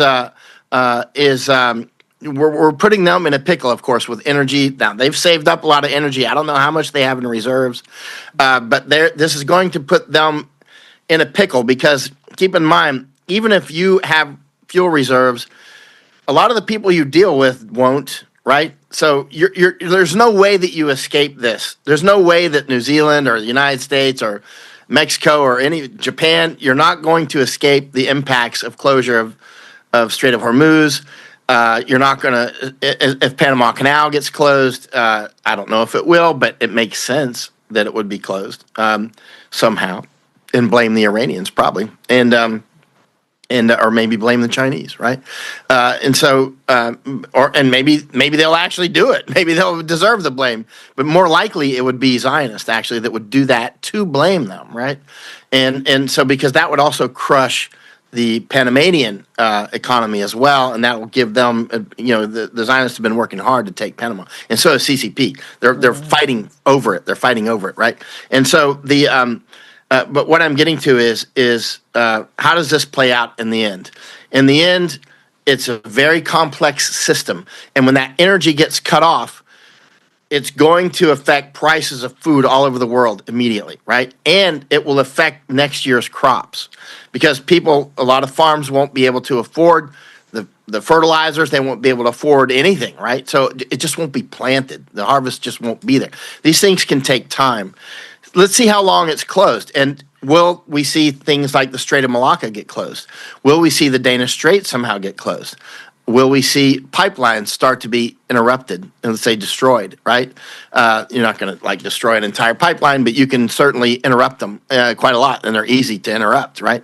Mm-hmm. And they're all over the place. I mean, there's the pipelines coming down from Norway. They're simple. I mean, to interrupt those, and if you want to put Europe in famine, keep weakening, making them weaker and weaker and weaker with things like taxing unrealized capital gains. There's so many different weapons. And the climate change taxes are terrible on farmers. And not doing maintenance on the Rhine River. I mean, many things that you never see in the news. I don't know if that's in the news at all, what I just said, right? Not doing maintenance, not pulling out the silt and these sorts of things, right? I got that from can't get through. Wow. I got that from a ship captain who used to do that, right? And then when COVID, they took a lot of these private boats that desilt different rivers and whatnot, and they cut them up. They destroyed them before people could buy them. They do the same with our trucks in California. A lot of the semi trucks that don't have the computers on board. I have a friend, his business, he had a contract, and I went to see this with my own eyes. I saw it happening. His business was to take these beautiful semi trucks that don't have computers in them because they're older, but they have relatively very few miles for a diesel, right? And they would just cut them up, and he had to make videos of cutting every one because they're and literally destroying those because they want all the trucks to have this AdBlue, which you put into that's what they call it in Europe, right? AdBlue, or that's what they call it in Thailand. What do they call it in Thailand? The tracking and tracing. It's that stuff that you have to add to the fuel. It's got different names in different countries, right? And so anyway, it's got different so it's an additive, and then there's a sensor that senses whether it's got it in there or not. If you don't have it in there, it'll modulate your engine. Will only it governs the engine, so it'll only go very slow. You can't operate with it, right? So they don't want those trucks that don't have that sensor in them because they can't control you, right? They can't control. There's no computer. Your vehicle's not computer operated, right? So they're cutting up, and they were doing the same with the boats, destroying the boats. They're maintaining rivers and canals in Europe, and so I mean, there's things that are happening that people don't see that are slowly accruing, right? Slowly, like not maintaining water infrastructure. So when a huge rain comes from maybe geoengineering or something, Dane Wigington's always talking about and very seriously warning about. It's very serious. It's a whole different aspect of this is weather modification, which is very real. People constantly say that's conspiracy theory. I don't even pay attention to them anymore. If they're saying that's conspiracy theory, we don't have time for them because it's not. I mean, how much of it's being done, I don't know. But is it being done on a big scale? That's clear, right? And there are patents for it. There are so many patents for weather modification. In islands like the UK and New Zealand, which are easy to cover, we get it all the time here. And Andrew Britton said the same in the UK. The weather, he said, I think last summer I was talking to him, summer UK time, and he said some of the weeks and weeks and weeks of zero sun. And Starmer admitted to sun dimming. They've admitted to that. It's insane. And just go along with it. Yeah. The people like Starmer, obviously he's dealing with not his entire brain. And something's just not there. That's why he's in that position, right? And again, he's just a leaf on a tree. Yes. Focusing on him and not the tree and not the jungle is then you'll always lose because you'll focus on that leaf. That leaf is the cause of all my problems. And the leaf falls off. Then another leaf replaces it. You'll be fighting leaves for the rest of your life, right? Well, that was something. Let's just get back to China. Do you think they could launch an attack on Taiwan while all the rest of this is going on? But I want to then go into how long do you think this current war could go? Because I think a lot of people are hoping it'll be like the 12-day war last time, when America actually was running out of munitions, and it brought in the big bombers to try to finish it off, which it clearly didn't. That was a lie as well. When we were told that's all done, Iran is done. It's all over and done with. What a lie that was. But just take me back to China, and then we'll talk about how long this war, in your opinion, could go. Do you think China could launch Taiwan while America's so busy in this complete mistake they've launched? Clearly, they could go for Taiwan. And if they do, they'll go almost certainly for parts of Japan. They'll go for Okinawa. That's why we're heading back to Okinawa soon. And, again, before we just did this 3-month tour not tour, but research in Europe with, for instance, more than a month with Catherine Austin Fitts, right? We in Netherlands, but before that, we were in Taiwan. I mean, we basically left Japan, went to Taiwan, and then flew to Europe for more than 3 months, right? And so now we're going back to Okinawa right now, because if China goes for Taiwan, they're going to go for Okinawa. And the military people watching this, the ones that actually study strategy, they know exactly what I'm talking about, because it doesn't do any good to take Taiwan without going for Okinawa. And China's been doing an information program against Japan and Okinawa for years, trying to persuade, Misako is from Okinawa. So they've been trying to persuade people like Misako that, hey, you're not Japanese, you're Chinese, and some Okinawans actually believe it and others don't, right? That's the way information war always is. You'll get some too. Anyway, but at the end of the day, if you look at the island chain there, because China is essentially landlocked, right? It has access to the sea, but in reality, you can choke it off at Taiwan and Okinawa, right? And one of the reasons they wanted Hong Kong was, the huge port there. I mean, it's unbelievable, right? I spent a lot of time in Hong Kong, and they, I got kicked out. They finally kicked me out, but they, bragging again. But and also it's a huge built up ATM for the world. Basically, it's China's ATM to the world, right? And BIS has a branch over. Bank of International Settlements has a branch in Hong Kong, right? Hong Kong. Yeah. Not a coincidence that, Switzerland, Hong Kong, those sorts of places, right? I think in Dubai, right? I don't know if they have one in Dubai. Would you get out of Okinawa then? Would you, if you felt that was getting close, would you just pack up your whole house and move? And where would you go? Where do you think is safe at the moment? A lot of people are asking this. Yeah, a lot of people. The thing is you shouldn't pay attention to me for doing what's safe, because I don't necessarily go to where it's actually safe, right? Well, I was actually thinking more, this is very inhumane, honestly, Michael. I was thinking, what about the library? Michael, you'd have to pack up the library, because I want to meet your library one day. I know it. I mean, because home is where your library is, right? I mean, people say home is where you hang your hat, but home is where your library is. I agree. But we'll have to pack it up and send it somewhere, maybe. But Japan, Japan, the islands will not go away. But I mean, obviously, this conflict could get quite intense, and it can rearrange global alliances. It could actually end up putting Japan in Russia's court, right? It can actually easily do that, because Japan needs the energy. They could literally go into famine. I've been warning Japan about famine for many years. I've written 3 books that are only in Japanese, and they're about. I wrote them in English, but they're only in Japanese, published only in Japanese, and they're only about Chinese information war against Japan and Korea, right? And it's also dangerous for Korea. It's very dangerous for Korea, and all these things. Like China has worked for years to split the relationship between Korea and Japan, and they succeeded in 2019 and 20. Finally, right? I started warning about it in 2014, and but actually, if you could read Japanese, you'll see it in my books.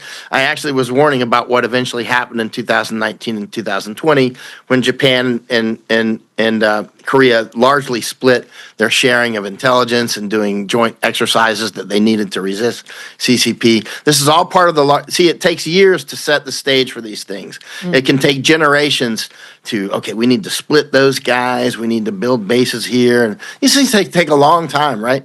And so you've got different players who play on these long timeline horizons, like Zionists. Although the Zionists get in a hurry, they're anxious people. They're as a group personality, they're like very nervousy and twitchy, right? Mm. They're very, whereas the Chinese are more, they can be more slow and methodical, whereas the Zionists are more apt to act in haste. Yeah. Although they have patience as well. They have a component of their group personality that's patient, but they have another component that's completely insane and apt to just wake up one day and press the button. You know what I mean? Whereas the Persians aren't like that. The Persians are, you can see they're quite slow. Not that all of Iran is Persian, but the Persians are more methodical. They're more the kind of people you'd want as neighbors. You know what I mean? They just want to have their families and that sort of thing. I mean, I've never actually wanted to go to war with Persians. Whenever I meet them, actually, I tend to like them. I tend to get along with them immediately, which is, again, if every one of them that you actually personally meet, you're like, I see no reason why I would want to launch a missile at this person at all. Exactly. If anything, I would probably run over and help them get away, And they are not the aggressors. I think this is a key point that needs to be underlined to people watching this. It was America on behalf of the Zionists that began this whole thing. This was not begun by Iran. They don't want it. And so This mess has been put on everybody by America, sadly, making a wrong decision to be ruled by another country. That just alone is something that's such a warning. How long do you think Iran will dig in for? And do you think ultimately, if they do dig in and America doesn't see how foolish they're being, that in fact it could bring the Zionists and America to their knees? What are your predictions, Michael? No, easily, because the Zionists are working to bring America to their knees, right? The Zionists are doing this, right? Yeah. So it's like, and America is like the dumb guy that follows along. Like, look at Trump. He's really not that smart when you really pay attention to him. That's why he's in that position. He's smart enough to fool people. A lot of them, although that's increasingly wearing out. But it doesn't matter. He's done his damage, right? I mean, he's basically reaching trace or burnout, but he has done a significant, huge amount of damage. And sometimes it's just too late you've noticed, but it's too late because he got you, right? If you notice the landmine while you're flying and doing somersaults through the air, it's too late. You've been bit, right? And that's what's happening with Trump. He bit MAGA. He was just clearly designed to bring MAGA. My general, let's say, architecture, or let's say the people that I felt comfortable with were MAGA people. I was out at a lot of protests in America. I was out at MAGA protests, Antifa protests, all different ones. The only ones where I actually felt comfortable, like I didn't need a helmet, was MAGA, right? I mean, MAGA people were fine, but I felt bad because I'm like, this is sort of my people here, but they are falling for Trump, and they're brainwashed, right? They're brainwashed. Yeah, or for many it was by default because the other one seemed worse, and now people are saying, would Kamala have been a better option? I don't believe she would have. She would have got America into the war in Ukraine much deeper and done the war that side. So either way, America had very poor choices in this uni party that's in America now in politics. Yeah, and this is destroying the United States, and which is the intent. Keep in mind, HIAS, Hebrew Immigrant Aid Society, is one of the main architectures who have kept the borders open in the United States. Israel clearly, let's say the Zionists, not Israel, because Israel is actually under attack by the Zionists too. This is a weird thing. Israel is their aircraft carrier. they hate it when you say that, is the Zionist aircraft carrier. But it's true. Everybody can see it, right? But the Zionists attack Israelis too. I mean, they push drugs on their own people. I mean, like cannabis, and they push the jabs into their own. The jabs. Yep. Yeah, they killed their own people on October 7th. That was crystal clear. Everybody can see it. There's a huge amount of Israelis see it.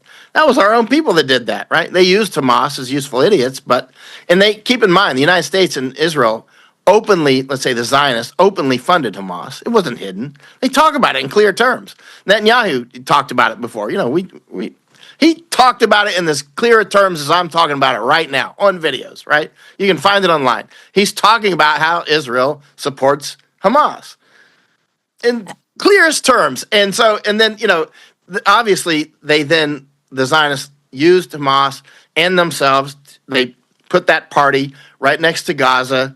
They moved it there mysteriously, and then it got attacked because the Zionists needed casus belli to destroy Gaza, to genocide Gaza, right? Because there's a lot of gas off of there. There's routes and resources. It's also an important route for building Ben Gurion Canal, right? So it's important for many things. The reason that Israel is important is location, right? If Jewish want a homeland, they could do that, obviously, in other places like Argentina. And like, there's a lot of people in the old days in the 1800s are like, why would we want to go there? It would be nothing but war. We should go to somewhere like, you know, Madagascar or something, Argentina, right? Why would we want to go? We could go to Somaliland. Actually, there was ones that wanted to go there back then, and they did studies back then that the Somaliland area is suitable for European, disposition. European, basically, people would be fine in Somaliland. They were looking at that in the 1800s. So now Somaliland's but on the news like it's something new, but it's just not. And it's just, it takes time for these things to evolve. Now, keep in mind, Westerners tend to look at things as if 100 years is a long time, right? Yes. One time when I was watching Catherine Austin Fitts, before I actually got to know her, I would just watch her videos and whatnot. One time, Catherine was saying, people think that, anyway, she said that they plan in centuries. And I was like, bingo, somebody gets it, and then I really started sharing her stuff with everybody. I was like, look at this lady. I've been following her for a long time, but she gets it. They think in centuries, right? And once you see that, and you see that this is a centuries-long process, it looks very different. And your ideas for how to, on the wave of how to attack this thing, you're not Trump and all those guys. They're leaves on a tree. They're nothings, right? You have to look at this a tree that's taken centuries to grow, right? You have to think in those terms, and you have to think in terms that it will not be defeated in your lifetime. You have to plant the seeds that we're fighting. We have to think in terms of centuries to fight them, which is fine. We have to plant the trees that our children and grandchildren will sit under, right? There's a great saying on that. Those who truly understand history or those who truly understand life, I think it is, will plant trees under whose shade they will never sit. That's right. Who said that? Phrase. It's a beautiful saying, and it's old. Yeah, it's very old. But and it's one of those, when you hear it, you're like, exactly. You get it. But you think about it before COVID, I was like you, I was like, oh, the poor old Israelis, they have a hard time, and it's not good, what's going on there on either side, and I feel sorry for both sides, but probably the Israelis are on the right side. The world has so changed in 6 years. I mean, I'm like you. It's like, you guys are doing that. You've lied about that. You've misled us on this. You've tricked us here. And for me, the final nail in that coffin was the guy Ben Shapiro talking to Charlie Kirk the night before, or a couple of days before he was murdered. And you see Shapiro's face and you think, that's evil. That look is pure evil. So why I'm saying that is the amount of awakening and the amount of anger towards what the Zionists is doing is phenomenal in a very short time.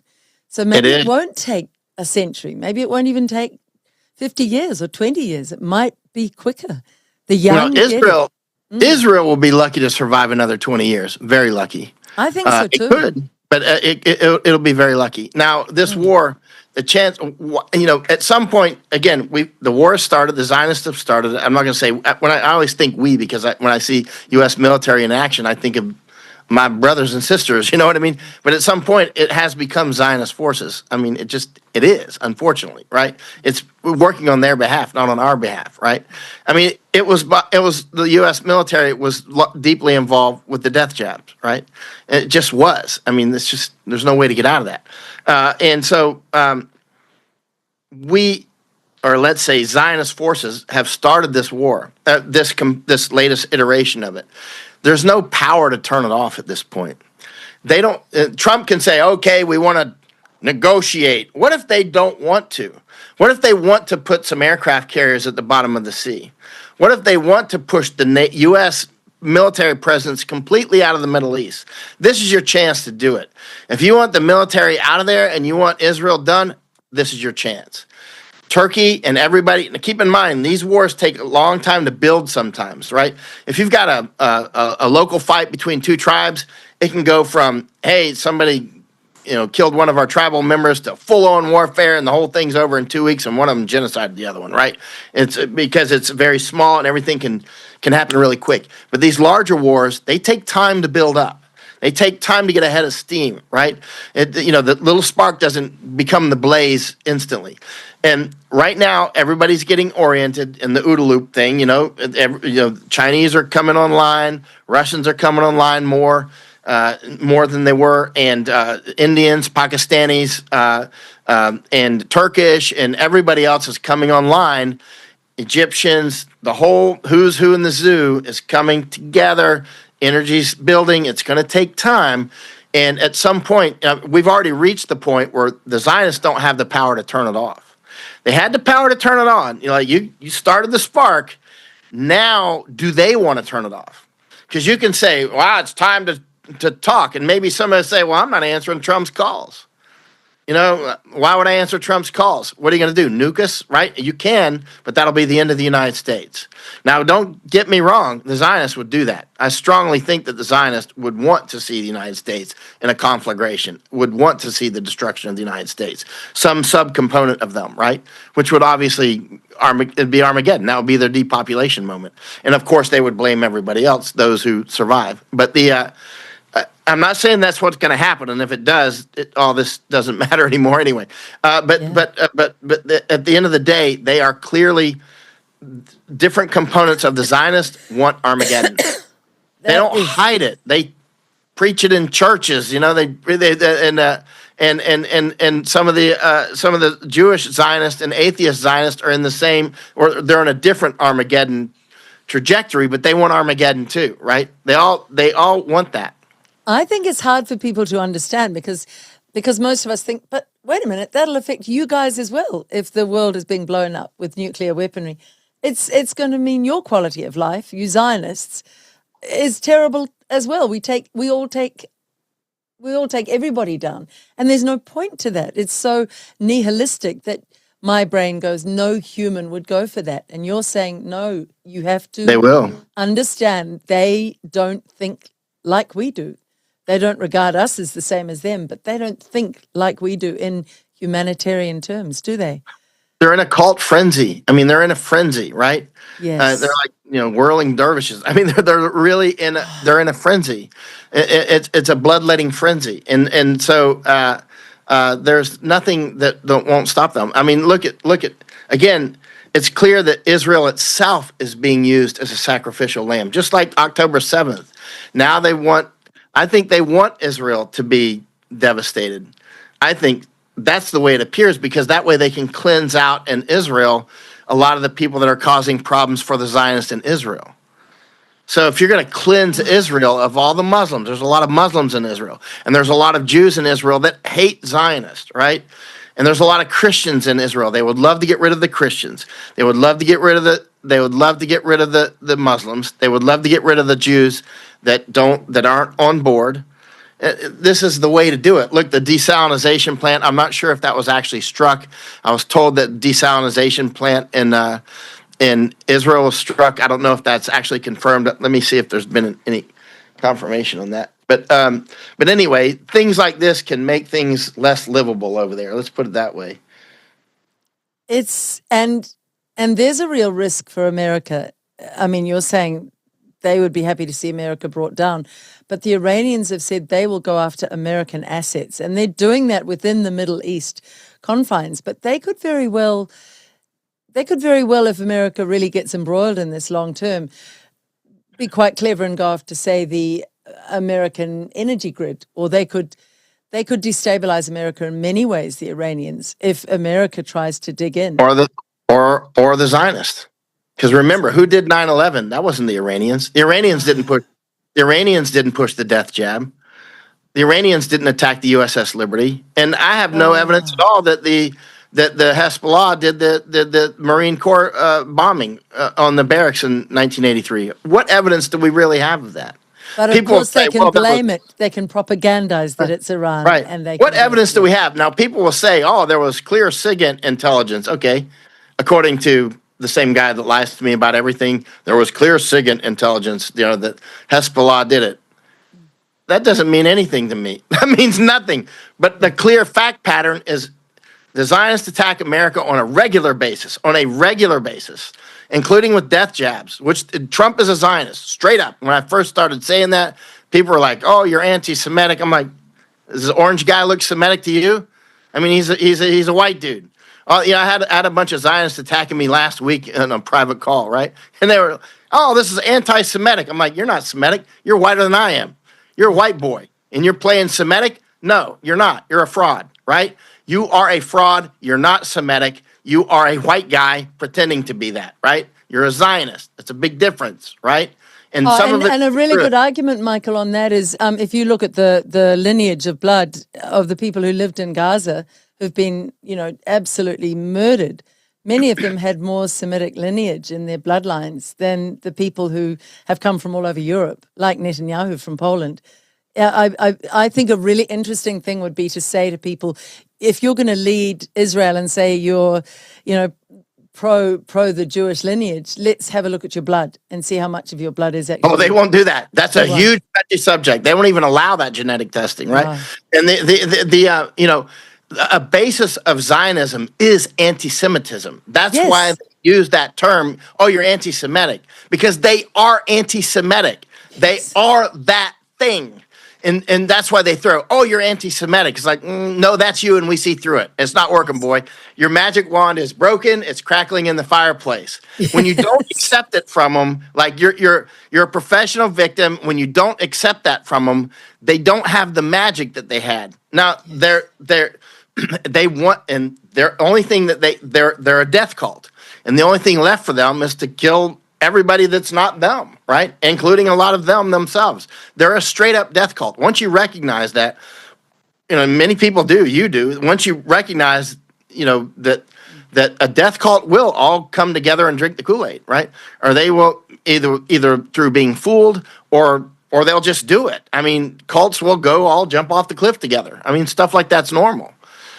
People say that's not normal, and I was like, no, don't confuse the word normal with good. Well, Americans will often confuse the word normal with good. Normal means normal. It's a mathematical term, right? It's like normal means it just that's normal human behavior. To form it, and they'll say that's not normal. It is normal. It's just not good.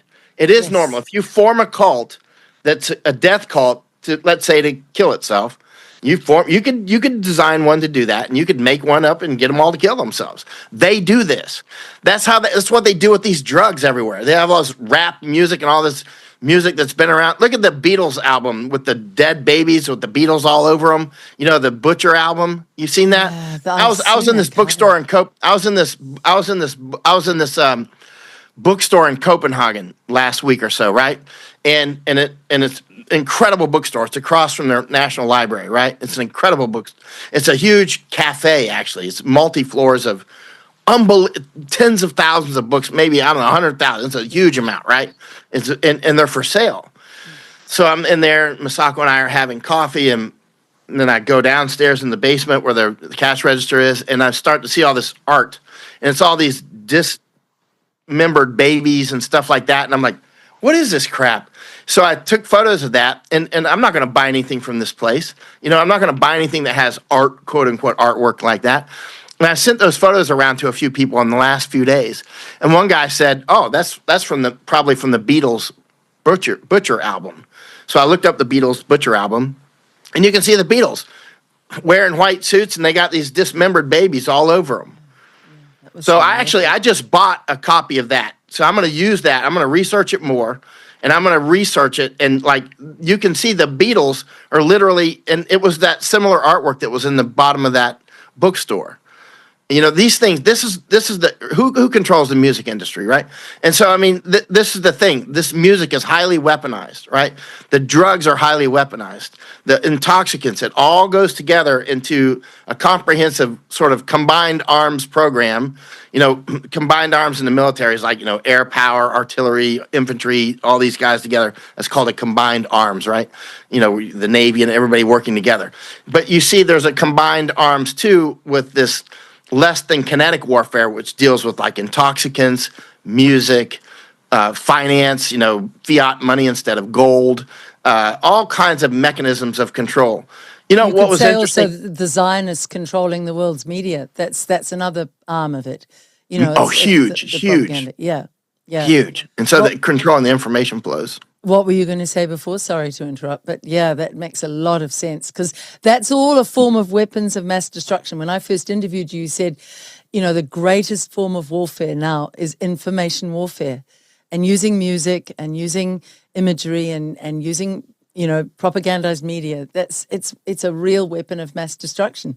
It's destroyed critical thinking around the world, you could say.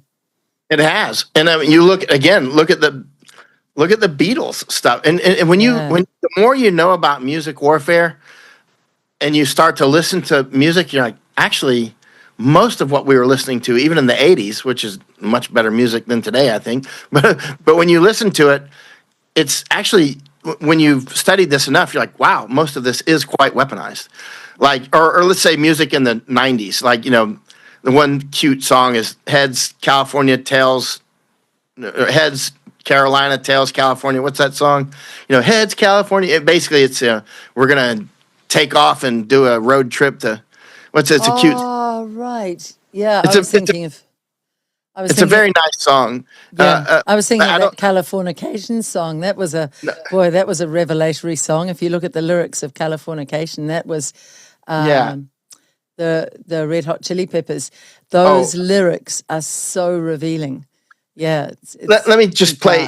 I can only play a couple seconds because it'll be the we'll get hit with the the whatever you call it, the IP, the intellectual property thing. But just so you'll know which song I'm talking about. And but when you hear this song, well, where is it? I downloaded it actually. Not this one and many more. When you hear these songs and you listen closely, they're all about things that make you not do well. Like this song, Heads California, they meet in a bar for starters. Yeah. Right? And so there you go. You meet in a bar. So it's all framed with meeting in a bar, right? Yeah. Yeah. And then we just take off, don't even look at a map, and just take off and leave everything behind, right? There's a lot of songs like that in America where it's just like, leave it all behind. All these little attacks like this, they're tiny. And if you say that's an attack to most people, they go, oh, you're seeing things. But when you look at it in context of the larger picture, it's a clear attack, right? In the context of the larger picture, and if you focus on that one song, people can argue and go, no, that's not true. But if the main thing is to plant the seed so that people start paying attention. And then when you talk with them about 6 months later, they're like, oh, yeah, at first it sounded crazy, but I can see it. It's so much music is about drugs, cocaine, or whatever, Eric Clapton or whoever that guy was. All these, all drinking here, cocaine there, or now the rap songs totally, kill cops and all this sort of stuff. Here we go. I'll play it real quick. I'm not going to play the whole song, just a few seconds. Here it is. Wait. You heard that song before? I'm not hearing it. Just tell me what it Hey is. there, what do you say? We're just getting lost. Anyway, Can you it's a give me the beautiful song. name? We'll play Oh a yeah, little bit of it. it's Joe D. Messina, Heads California, Heads Carolina, Tails California. I like the song, I because I like country music, right? Yeah. And so, but when you listen to country music with a more objective eye about when you start to realize how music warfare works, it made me re-examine a lot of the old country music I like, and I can see clearly how weaponized it is. But even country music, where you might go, no, this isn't rap, But once you see it, now you start to understand Amish. Now you start to, who don't play any of it, who don't listen to that. They keep their heads clear. Yeah, and Misako, she only likes like classical music, like Beethoven and stuff, or old folk music from Okinawa, which is clearly not that. You know what I mean? It's like it's beautiful music actually, and like it's beautiful, but and beautiful music you can understand in any language. You don't need to even speak the language. It's just it resonates with you, and it doesn't make you any music that makes you feel bad, sad, angry. Turn it off. You know what I mean? Any music that makes you tempted to cry or get angry or whatever, just turn that crap off. If they're singing about alcohol and drugs, burn it. You know what I mean? And I mean, get rid of it. That's really interesting. With my children, I brought them up to treat their bodies like a temple. I mean, I actually used that phrase. I said, "You're given these beautiful bodies, and if you're out with friends who are eating rubbish, and you don't want to eat that rubbish, don't just go along with it because your bodies are really special." So they became quite strong quite early on. Once a doctor took out my son with his son, and he dropped my son back at the door, and he was only about 6, my son, and he said, "Your son just taught me something. I was going to take them to McDonald's," and he piped up from the back seat and said, "No, I don't eat McDonald's."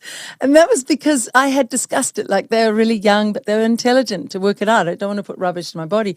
Well, later on, when the video game started, I said to him, he was about 12, and I said, whatever you put in your head, that is like putting bad food in your body. If you put bad images in these video games, the splatter and the blood and everything, it's you choose, but you can choose what goes in your head. Well, it's the same for all of us as adults. We choose what we put in our head every day. Is it going to be something really worthwhile or something undermining? And then you go deeper into the layer. You're saying maybe the undermining stuff is there on purpose to demoralize, to discourage, to put foul imagery in our minds. So it is a weapon of war. Let's get back to Iran, though. Do you feel that Iran will dig in for the long term? And as you were saying earlier, you don't feel that America now really has an out? I found that's disconcerting, that they couldn't really go and say, "Hey, listen, we've made a mistake here. Can we just get back to the table and stop?" You're saying anyway, the Zionists wouldn't want that. America, could just get out of there right now, but that would mean pulling all of our forces out. Iran doesn't have an out if the Zionists keep attacking Iran. Where are they going to go? Yeah. And look at Gaza. They are still doing daily airstrikes in Gaza, right? Yeah. Daily drone and airstrikes and small arms engagements. The Zionists have destroyed Gaza. Devastated it, right? And they're still fighting. And that's a tiny little strip of land, which completely it's like it's the easiest place in the world to beat. And the Zionists, who supposedly have the greatest military in the world and all this crap, they have not been able to defeat those guys. They've got more fiber than the Israelis do. They just do. Yes. And that's just reality. No matter what, the Israelis do too much dope. I've spent way too much time with Israelis. They're not the incredible people that they're made out to be. They're just not. Yeah. But they've been made to think that they are. But now that's meeting. You're actually going to have to put up now, right? Because now you're going up against real men right now who will kill you, right? And they're hitting Iran. They're hitting Israel right now with missiles, right? And a lot of Israelis have left. They've gone off to Cyprus and Germany and Argentina and Panama. They're going off to all these Thailand, and a lot of Thais want to kick them out of here because of the things that they're doing here, right? There's videos all over YouTube of the latest Israeli getting his head stomped in after he does something bad, right?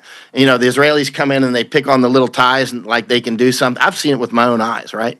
They pick on the Thais like they can do something.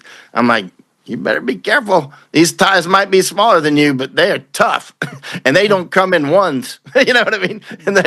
And I've seen a lot of Thais, but they're very super polite, very accommodating, up to a point, and then it's Muay Thai time, right? And it's ugly. It's absolutely ugly, and it's not like a friendly fight, And so there's a lot of Thais that want to kick them out, just like there's a lot of other people in different countries that want to kick them out, like Argentina, right? And because of the way that they behave over there, like these Zionists that were attacking me the other day were talking to me like I'm some Zionist guy, like I'm some Gazan guy, right? And the Gazans are whipping up on them. And they don't know how to respond when you don't bow down to their claims of anti-Semitism, especially when you come back at them and you're going, hey, white boy, what are you calling me anti-Semite? You're the one destroying Gaza. You're the one committing genocide against Semites. You are a genocidal maniac. You should be in prison, right? That's it. Full stop. I'm not arguing with you as an equal. You invest in jabs. You're not my equal. You're not my moral superior, right? You are what needs to be in prison, right? You are my enemy, right? They don't even know how to handle that because they're seeing people that used to be their supporters and go against them now. And that's deadly for them. And at the end of the day, all you have to do is not help them. You don't have to resist. Just don't help. Just don't help anymore. Like, hey, they're going after them. Well, good luck. You know what I mean? This is what I'm going to do. Nothing. Have fun with the Iranians, right? Have fun with all the other people in the neighborhood that are sick and tired of you as much as others are. Yes. You've pushed the jab on us. You've jabbed people that I know who are now dead, right? They're dead. You have attacked my people, right? And so I'm not with you. I'm just not with you. You're trying to destroy my country, right? You're trying to destroy Japan. You're trying to destroy Thailand and Europe, right? And Iran. And still a lot of Americans are like, well, look at what they did with Hezbollah in 1983 doing the Marine Corps.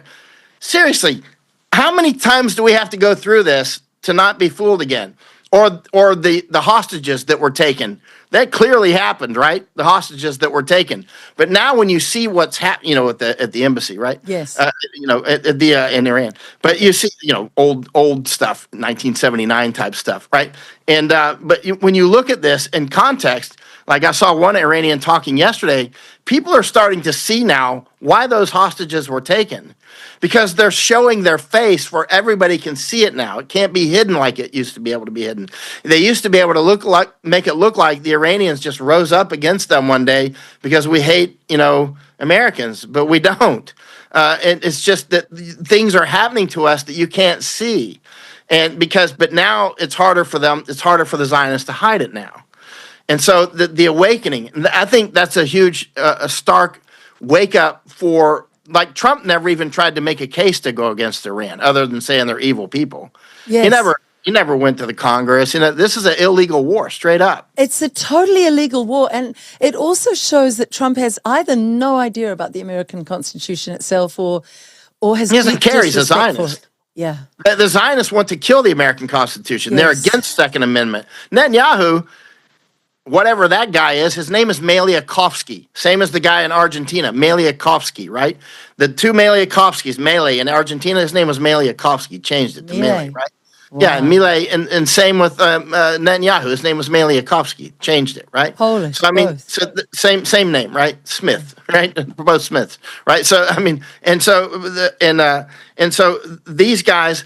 Netanyahu is very openly against American First Amendment, which is our freedom of speech. He's very openly against Second Amendment. What business do you have about our Second Amendment? Unless you want to do evil to us, right? What business do you have opening your Zionist mouth about our Constitution? Yes. Nothing. Shut up and go back to Zion land. I hope you have fun with the Iranians, right? Israel is not our ally. They're attacking our Constitution. Anybody who attacks our Constitution, our First Amendment, our Second Amendment, our jabs, and are attacking our blood, attacking our banking, they're not our friends. They're not our allies. They are our enemies. They're our blood enemies. If anything, we should be on the Iranian side. I mean, this is unbelievable what's happening here, right? I mean, that's why that's why they're frantic to do it now. They know when Trump is gone. They know the tide is turning. The base in the United States is so they have to destroy the United States too now, right? They have to destroy this is why they see, it's clear that the Zionists, you can say this because of the things that they say and do, right? Not because I'm reading their minds, but because of the things that they say and do. They will and are destroying the United States. They will if they can, right? And they're using us like little sheeps that they're petting on the head while they slaughter Americans. I mean, Americans will get killed in this conflict, right? Yes. And fighting for Zionists, right? Most of the Americans have no idea even what a Zionist is. And of course, the Zionists will say, well, that's anti-Semite because they try to conflate things. There's nobody more anti-Semitic than a Zionist. Nobody. Those are the people destroying Gaza. Those are the people destroying actual Zionists. What about the women? Not Zionists, what about but the women? Semites. The women dancing in the street, and this will free the women. Where do you stand on all of that? They always hit you with this, let's free the women. Like when I was in Afghanistan, I'm like, we need to get out of here because this is not. And Americans were hitting me, what about the women? I heard that so many times. What about free the women? I'm like, what about free the women in Atlanta? Yes. I mean, seriously, free the women? Come over to Afghanistan and spend 6 months there and then get back to me because I don't. Seriously, free the women in the United States. I mean, what are you talking about? Free the women. They know the things that will resonate with people. They do. They do. And we don't have the capacity to free the women of Afghanistan. What are we going to do? Go over there and rewrite the whole culture? That's a tiny part of the planet Earth, right? The best way to do things like that is to lead by example. Because when people saw America as the bright star, that's where women started to become more free around the world. When America became the bright star of women's freedom and rights, that's when it really started to actually, people were emulating, right? But the idea that we can but saying free the women was a way to keep us engaged with the Afghan. It was one of many components because different people will resonate with different parts of the tune, right? Some people resonate with the tune that's free the women, Some people are like, kill the Muslims. Some people are like, they're all, get the oil. There's no oil in Afghanistan. But what about the horrors of it's always manipulative and emotional. And what about the horrors of COVID? Hey, save grandma. You got to do this for grandma. And then they never cared when, we were able to show in New Zealand, in the New Zealand data from Barry Young, it showed that the old people had died en masse, that data that's been hidden. And people went, hey, it's only old people dying. It was like, wait a minute, that's how you manipulated a lot of people into taking the jab. So I've noticed that one of their playbooks is they have highly emotive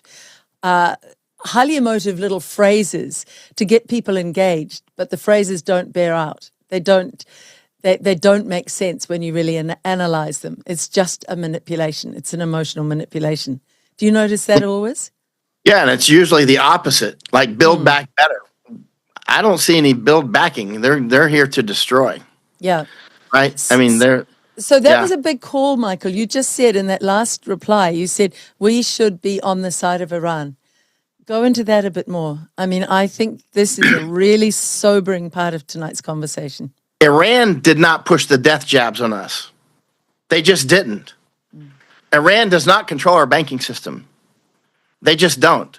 Iran is not the one crushing down on our First and Second Amendments. They just aren't. But Israel is. The Zionists are, more specifically. They are the ones attacking our freedom of speech. They are the ones that want to have police in the United States that will arrest people for saying what we're talking about right now. I literally had a Zionist last week. It's on the top of my X with his name. It's on the top of my X right now. Threatened to report me to Department of Homeland Security, his friends at Department of Homeland Security, because I said it's on the top of my X right now. He threatened literally to use U.S. intelligence to come after me for saying stuff that he didn't like. Yep. Can we say his name? Yeah, it's on the top of my X. It's right there. Okay. It's on the top of my X right now. Put that up. literally threatened to use the Department of Homeland Security to come after me, right? That's the type of people we're dealing with. These are not our friends. They're not our friends. And always a bully like that will be a coward. When he's named, he won't want to be named. Let's have a quick look at Anna Kasparin, who's speaking up really well from the Young Turks. We'll just have a quick look at how brave she is. I bet she gets a lot of this too. Our soldiers are going to be in Israel, right now as we speak, in order to defend the Israelis. Do the Israelis pay for our military? Are they the ones who are shelling out $1 trillion a year for our military? No, they're not. We pay for our military. Why are our soldiers based in Israel? Why do we have F-22 Raptors in Israel in order to protect Israel? Yes. Can you explain it to me? Yeah, well, I can. Put our guys, Americans, in the front lines to get murdered, to get killed, so that we'll get dragged into a bigger war, and we fight it for them, just like we did in Iraq, so we could pretend that this is America's war. The U.S. has sent Army troops to Israel to operate the THAAD anti-missile systems, because that's why we spend all that money on our military, so we can protect a foreign country that doesn't contribute anything to our country or to our military. They are messing with something that is super dangerous here. The rage this country is going to feel when we lose any significant number of troops in this war is not going to be anything like you've ever seen before. Bigger the puppet gets, the more the puppet has, also starts to control the puppet master to some extent, right? Or has influence, right? And that's the way it went. And Charlie Kirk, well, what happened with him? I don't know. But he started to apparently wake up, and they threatened him, according to him, right? Now, anytime somebody threatens you, like that Zionist, 3 Zionists threatened me last week, right? Now, anytime they threaten you, you know that's your enemy, right? I mean, they're straight up, because we had a calm disagreement, they start threatening me, right? And like one threatened to take it to Department of Homeland Security, right? This is how they roll, threats like that. Now, if he does that, which he's probably done, it'll be in the courts, right? That sort of thing. Everybody will be doing discovery on everybody and that sort of thing. And you'll start to see, it'll be a great game show. He'll probably sue me for everything I'm worth, that sort of stuff. And we'll get it all out there in the open and so show what they're doing to people, right? This is how it goes, right? Those people that are doing that, they will genocide us. They will straight up genocide. If they will threaten you that, and call you every horrible name in the book because you just disagree with them on something, right? That's who we're dealing with. Those are when you say something bad about Iran, do you ever get threatened by Iranians? No. They try to correct you, maybe like that's not really how it is, and they'll be like, I'm sorry you feel like that, but that's not really how it is. I mean, why don't you come to Iran and we'll show you, it's like, but the Israelis are like, we know where you live. You know what I mean? They're like, we know where you live. We'll come get you, right? They're hardcore terrorists, the Zionists. You got to be very careful with these people. And look, they're in straight up kinetic war right now with Iran, which is spreading, which could destroy the United States, or at least severely damage it, leading to a series of events that likely can unfold over years, where our Navy doesn't want to leave the ports, right? It doesn't. I mean, because if we end up with some ships that get sunk out there, everybody's going to take note. You can launch hypersonic missiles from the land, right? They can go very far. You can launch them from the air, from the land. I mean, those ships of ours are not very safe out at sea, right? And other people can be armed with those missiles, right? For instance, the Houthis can be armed with them. They can be armed with hypersonics as well. Why not? Or the Houthis, they're already saying that they're going to close the sea lane there as well, right? And so the Suez is going to end up closed, and if it's not already, it should be right now. And Strait of Hormuz. That's unbelievable. That's huge. Those two things being closed. And again, now if you close, if you ended up in war, like the Zionists now are threatening Turkey because they clearly want this the Turkish Straits. Yes. And what about Pakistan? Do you think they'll try to also do some moves there? Because they might Pakistan's bomb one. Gwadar. They might bomb Gwadar, that sort of thing, and try to get the Pashtuns and the Baluch people to rise up against. I spent a lot of time with Baluch and Pashtun people, and you could easily get them to go against the Chinese. That's for sure, because That's what the Baluch and Pashtun would reach out to me for on often, frequently. They're like, the Chinese are the same thing that the people in Burma told me, Myanmar. The Chinese will come in and negotiate with the big government, and they go right through our land, and they don't do anything for us except attack us or arm the people who do, right? But I would not be surprised to see the Gwadar port attacked, and Chabahar, which is in Iran. Gwadar is in Pakistan. But those two ports are not too far from each other. Those are two major and important parts. I wondered strategically because Netanyahu and the head of India were cozying up. And I know our Prime Minister is always buttering up to the head of India and saying, hey, we'll throw our borders completely open to India. Anybody can come to this tiny little country of New Zealand, which, you know, is going to be so overwhelmed, our infrastructure, if they come en masse, which is what they want. But I'm just wondering what Israel is doing, buttering up the two of them cozying up last week. The head of India and Netanyahu, making sure that they're very buddy-buddy. Is there some kind of move to try to get Pakistan neutralized? Because they're pretty fierce fighters, the Pakistanis, actually. Yeah, the Indians are not close buddies with China or Pakistan, right? They're an opposite. Now, but Pakistan's very close with Saudi Arabia. And they're gonna anyway. So you're gonna have right now. Pakistan is apparently attacking into Afghanistan now. Pakistan is attacking Taliban now. Apparently, anyway, this thing will end up being so complex that nobody will be able to track it all. Actually, and this is the way. Even on a small scale, when you're in a place like Mosul or Baghdad. When you're there, Baghdad's pretty big, but on the global scale, it's finite and tiny, right? Yeah. But within the confines of Baghdad, the fighting that was going on there was very complex, actually. It was like, Sunni versus Shia, it was this group versus that group, this tribe versus that tribe, you know what I mean? It was very complex, actually.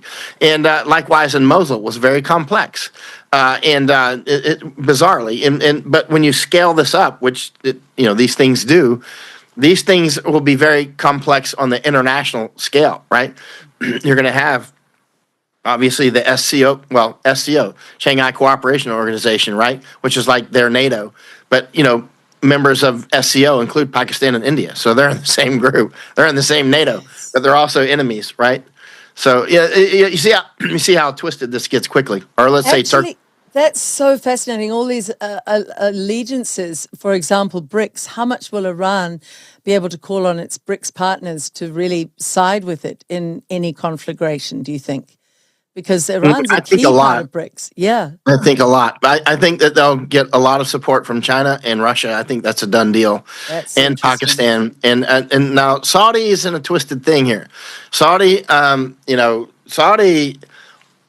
has to think this through very closely, the Kingdom of Saudi Arabia, right? Because clearly, ultimately, we've got basing there, and we could easily turn those bases around and attack Saudi Arabia from within Saudi Arabia, and which would be pretty significant. But the Zionists clearly want to take Saudi Arabia, and Mike Huckabee actually said it out loud. And the Saudis act like they just noticed. I'm like, how did you just notice that? How did you just notice? They've been publishing the maps for a long time. They want Saudi Arabia. And they're acting like it's just a new thing. And anyway, but the Saudis now are also apparently, let's say if it's true, indicating they may attack Iran. Well, that means they would be attacking Iran on behalf of Zionists who want to take Saudi Arabia. So if you defeat Iran, then the Saudis, there's nothing, you're next on the menu. So the Saudis must be thinking this through very hard, right? But then, I'm sure there's all kinds of other Epstein-type stuff out there swinging in the wind, too, with the Saudis. And so, this is a complex thing, I don't know all the details that are going on behind the scenes, but there's a lot more than meets the eye. And so they're going to have to make their own calculations about, how they're going to balance themselves on this beach ball. Well, one Thai man told me about. He was a very senior Thai guy in the government, and he told me this is about 15 years ago. He said basically like Thailand is like an elephant trying to balance on a soccer ball on a beach ball or something like that. Because Thailand has this weird ability to do very complex politics and sort of. They have a way of doing diplomacy that you just it's rare. Right? Let's put it that way. I mean, in World War II, they were on the Japanese side and our side simultaneously. They were an Axis power. So where I'm at now, the U.S. actually Britain was bombing not far from where I'm at now. We supplied the targeting information, but the and the bombs actually, but they were hitting bridges and stuff. But what I'm getting to is there was over 200,000 Japanese troops here as well, right? So they were an Axis power, but somehow Americans still liked them. And after World War, and they only ties can pull this off. I've never seen another group of people in the world that can be on everybody's side and nobody's side except Thailand, and everybody still likes them.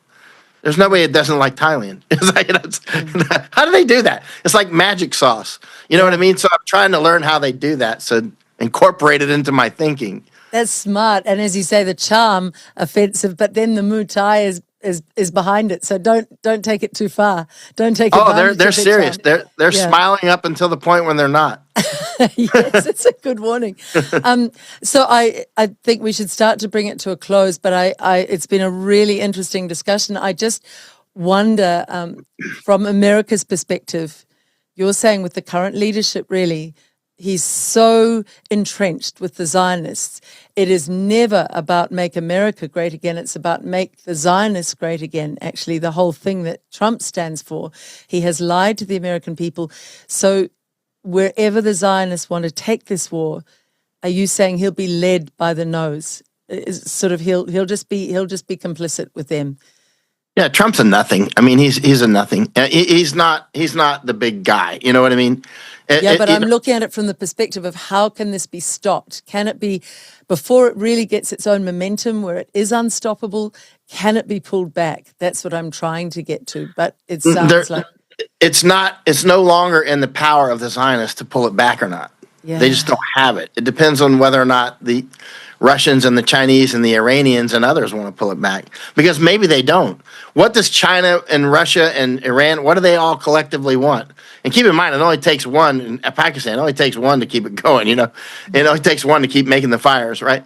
And but how is this going to play out? I don't know. China, their calculation might be, hey, this is our chance to sink some American ships over there, right? Yes. And not have our fingerprints on it.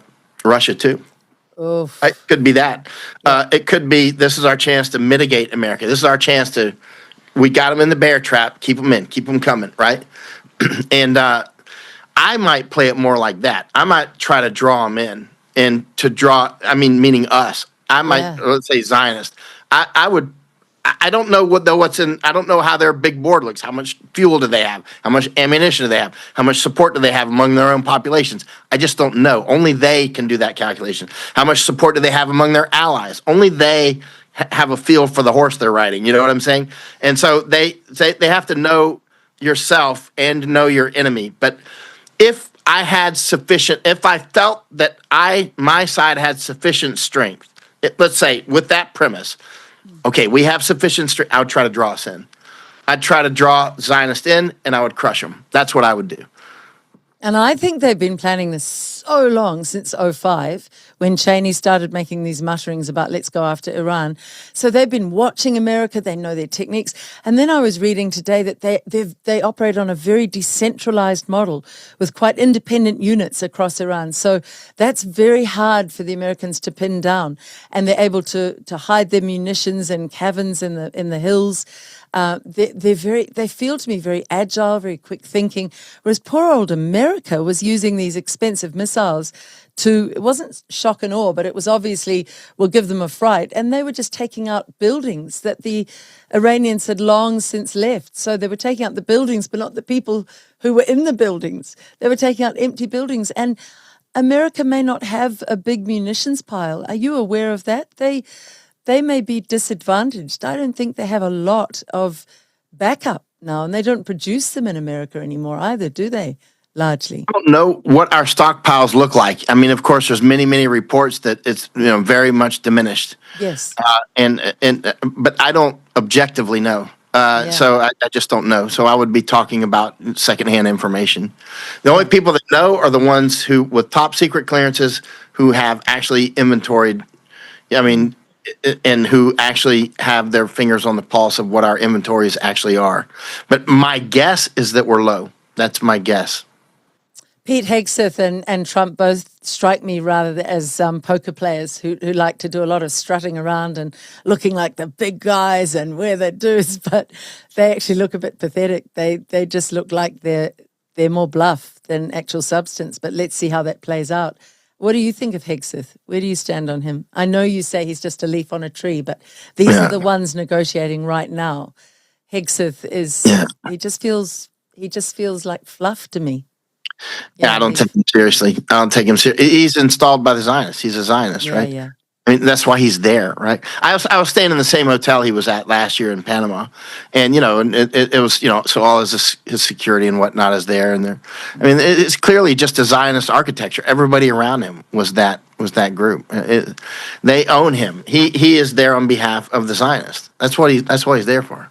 So let's look for somebody who wants to travel right now. What would you be advising if, say, I wanted to travel over to Europe for something important? Would you say keep your head down, stay home, just watch what happens in this space, because it could be a conflagration very quickly, or it could just wind down quietly? What's your feeling there? What are you saying to the public? Much earlier today, or maybe it was this morning, I looked on Expedia actually for flights to UAE. And they actually had flights to Sharjah, which I don't know if I didn't book it, but I got right down to, press this to book it. And that was amazing. I'm wondering if the ticket would have actually gone through. In any case, Misako and I, when we were just up in Denmark, that's when we decided to go out. I was like, you know what? We need to get out of Europe now, because we could get stuck or have to go in a weird direction to get back to Okinawa. And so we picked a flight that I like Qatar Air. I like Emirates. Airline is very good. I've been on them quite a lot. But I didn't want to fly through that airspace at this point. So we took Turkish Air, actually. And we were still flying over North Iran. I published it on my Substack. You can, or my Twitter. You can see the photos. You can see there we are. We're very close to Tehran right now. And hopefully nobody will cack off one of those missiles on us. So we made it here because I thought it was important to get on this side of the map so that we don't get stuck. Now a lot of as you know, the airport in Dubai has been hit. Yes. Airport in I think Kuwait, right, and a couple of others have been hit. But there's a lot of Doha is shut down and full of people. I mean, they're absolutely Doha, people right. going nowhere. Yep.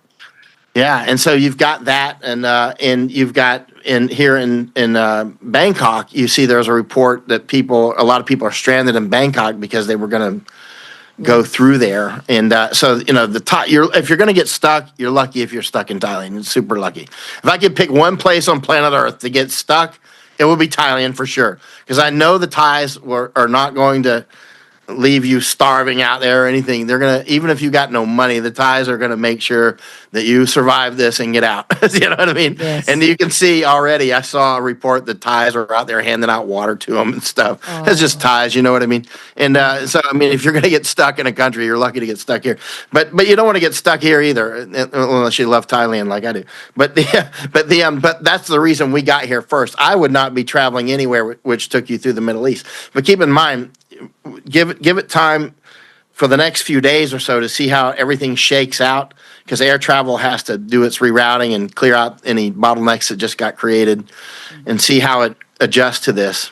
I would at least wait at least a few days before thinking about jumping on a plane. But I wouldn't go to the Middle East unless you're feeling like you want to get involved, Yes. or you got a reason to, Yes. Yeah. When we mentioned Saudi Arabia before, there was one important thing. It was hit and there was a fire in the oil fields. It could have been a mistake, but this is precision weaponry. I don't know if they would go as far as hitting the oil fields to try to cause even more oil shortage. That would be tipping the world into a real economic disaster zone. Where's your stance on that? On trying to go after the oil and the ruination of our oil supplies? Well, if you want to depopulate, yeah, that's what you do. right?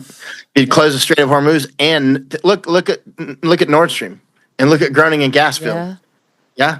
I mean, Yeah, it's a so, parallel. they are clearly, look at the screwworms coming up from into Texas now and all. There's so many different things, so many little things and big things. On the big scale, the screwworms are small, but on and on the big scale, even Nord Stream is small. On the huge scale, well, it's not small because it helps deindustrialize Europe, which is pretty significant, and so it actually is significant. But that's why we were there so much reporting on it in advance before it got cut. But what I'm getting to is, yeah, they would do that because they clear, look, the death jabs. They're trying to depopulate the earth. And ultra high energy prices are a great way to help get you there, right? And so, yeah, they would do it. Why not? I mean, they did the death jabs. I mean, anybody that'll do the death jabs, if you're asking if they'll do nuclear weapons, if they did the death jabs, they have no limits. I mean, that's actual genocide. Look what they're doing to Gaza. I mean, look what they're doing to Americans, threatening anybody that doesn't like them. Oh, you're anti-Semite, which is not working anymore. It's backfiring, but they still do it. They're crazy. It makes people hate them more. If that guy has reported you and they come after you, then all of us around the world who support you, and there are now millions I get so much feedback from people saying, I love it when you talk to Michael Yon. Talk to Michael Yon more. I love We should do it more. People say, yeah. A woman said to me the other day, since that Michael Yon interview that we first did, she said, I follow everything of his. And so if they come after you, thank you. We'll Whoever raise you are. millions. Her name's Helen. We'll raise millions for you. I mean, all of the supporters, in every country. So they will not win a battle if they come after you. It's not a good idea to come after you. It's like the Candace thing. It's like a swamp where they get stuck in the swamp while you're up in the dry land. Yeah, I know. They're threatening to come after me and all this stuff. Legal act. I'm like, it just means you're telling the truth, and it confirms to all of us who listen to you that they'd only waste their time doing that because you are so good at what you do. So we should listen to you more. But one magazine one big French company threatened to go after me one time. It's a huge company, Hachette Apache Media, right? Yeah, multi-billion-dollar company, and threatened to go after me for defamation or something. And I guess they thought I was going to be frightened, and I was like, wow, I get to fight the biggest magazine company in the world publicly. Yay! God loves me. And I bankrupted their magazine, Shock Magazine. Look up my name, Michael Yon, in Shock Magazine. And you'll see I bankrupted it, right? I'm just like, I want to fight you. This is like heaven. You know what I mean? This is like, so if the Zionists come after me, I'm going to be like, thank you for throwing me in that briar patch. I mean, I just can't. I'm excited, actually. That's where we got to with Barry Young and the New Zealand data. I was saying to Barry, it'll be great when you get the Ministry of Health in the witness box, and you can ask them all the questions, and they would perjure themselves if they lie. Finally, they would have to stop lying. So you do if we laugh at them in the courts. So we'll raise huge money, hire lots of private investigators, and go into their network so deep they won't believe it. They'll feel like they've been covered with ticks, mosquitoes, and fleas. Yeah, that's brilliant. And go into the life of the guy who's come after you and really expose him. And that's part of what Candace is modeling to the world. Candace Owens has done that really, really well. And the more they come, you can make a show out of it. Yeah. Absolutely. They don't realize that, like, you think I'm going to be an innocent victim? No, that's you, boy. You're the innocent. Oh, no, you're hurting me. I'm like, oh, man, I love it. Oh, you hit me in the eye. Okay, let's keep going. Michael, I would do an interview every single day with you, and we'd just expose more and more. It would be so fun. Yeah, come after him. And maybe you bullies who think you can do this, that era has gone. We're not scared of you, and we're going to come after you. So stop it. We want you to come. We want you to come because you can't get us all. Yeah, right? That is brilliant. So that's a beautiful note to end on. Possibly this, though, is the final question. Do you feel there's a way that we can take this Zionist cult down? Or do you feel that in the end it will implode in its own dark vortex of evil energy that it's brought into the world? Actually, you can clearly see it's losing its energy. It's clearly, and they're panicking because we now do see them. Millions of us now see them that didn't see them even just a couple of years ago, right? So more and more people are seeing them every day, right? And And so look at the whole Charlie Kirk thing. So many things is just turning people against them in massive numbers. They're panicking. I mean, the whole Charlie Kirk thing, whoever came up with that idea is a moron, right? It's like, I mean, It was seriously. so stupid. This Yeah. beautiful man, and they thought it would traumatize us all into just complying with their ridiculous JFK type scenario, and we can all see what liars they are now. Right, and the whole Trump, the whole thing, his base is leaving him. The tide's going out, and keep in mind, he's going to blame his base, of course, because that's what a narcissist does, right? As soon as the Zionists, which is a narcissistic cult, it's a psychopath cult, right? The cult itself, the whole thing, the organism is a psychopath, right? And it's a narcissist. And when you stop supporting a narcissist, the narcissist attacks you. Yes. Right? It attacks you Always. viciously, right? And that's what's happening. But the thing is once they realize we want you to, because it's draining your resources to come after us, right? Because we can gather resources to fight back. You can come after me with all your lawyers, and we will raise the money and hire every private investigator we can get our hands on, and we'll investigate everybody involved. Yeah, brilliant. The lawyers, everybody better be crystal clean, because if you got anything in your closet, we will find it, right? Yeah. And it will be in the news. I mean, it'll be like fantastic. what Candace is doing. It's what I did with Shock Magazine. Like, when was that? It was like 16 or 17 years ago or something. I don't know. It was a long time ago. Brilliant story. And they were threatening. They thought I was, and my lawyer was like, don't do it. They're a multi-billion-dollar company. They're going to crush you. I'm like, this is David and Goliath. Yes. I mean, this is the story I've been waiting for. Not a story, but it's the giant I wanted to fight. I've noticed that giants, because I can beat giants better than I can beat individuals, right? Giants are stupid, right? They're stupid. They make stupid errors, like the Zionists coming now, putting so many things in writing that I'll just publish them. I'll just be like, oh, they go, here we go. And then he said this, right? That's this fantastic. guy who is he manages your money. It's like, that guy would you trust somebody like this? Because I wouldn't. Right? I wouldn't. With that low level of judgment, and it was the same with Shock Magazine. It was the same with HFM. It wasn't difficult to actually beat a giant.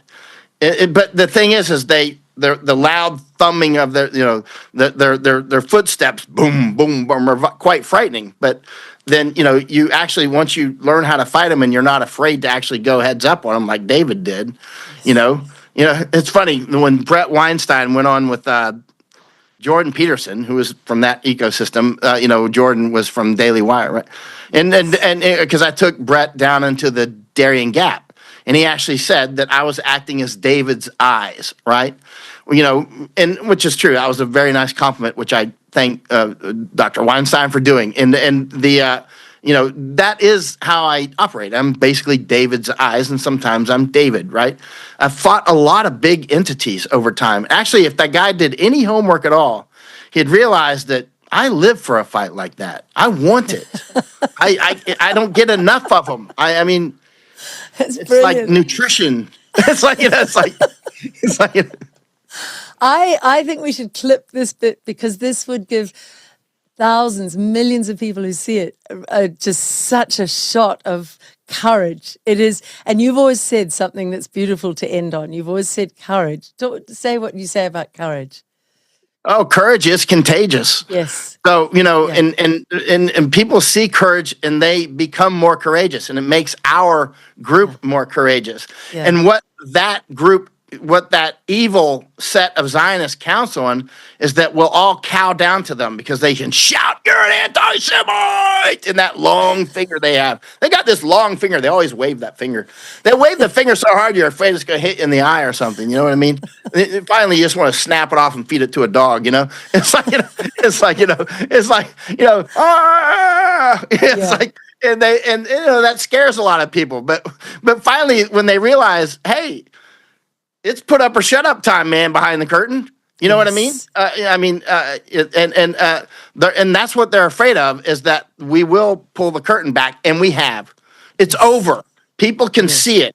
And now it's time for everybody in their part of the world, whatever you're doing, don't cow down. You don't have to stand up and do it publicly, but privately resist them in every way you can.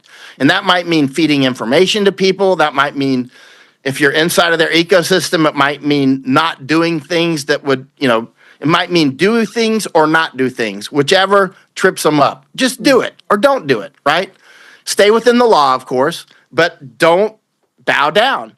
And, don't, and obviously don't, use discretion and discernment, and be patient and take your shots, right? And basically it might be just like, okay, I got this information, I'm not going to forward it to this guy, right? Like for instance, there's key information that to this group that I'm on, that this one little group, in this group of Zionists packed up, how they pack up on you like they're a bunch of wolves. I call them white wolves because they're white people, right? I call them white wolves, white wolf pack. And they always run in packs because the bullies are always cowards. They don't like being alone because they're scared. Yeah. So there's key information that I could say on this group, but I won't say it in front of them because it could help them. It could help them in ways that they could make business decisions. I'm not going to say it publicly. I'm not going to put it out there until so just little things like that that could be helpful to them. I'll just keep it to myself. Yeah. And there's little things that you can do like that are passive or active, and often it's just a matter of like, okay, I saw something and I'm not going to call you about it. Yeah. That's it.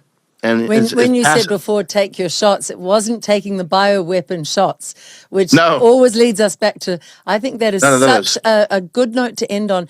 If you want to know about the Zionists, they are behind these bioweapon shots. And that is all you need to know. That's enough that you need to know. That is the murder of millions of humans and the maiming of millions more. So if you question anything, question that. And that's what's turned it around for me with Trump. The fact he's allowing those bioweapon shots to continue.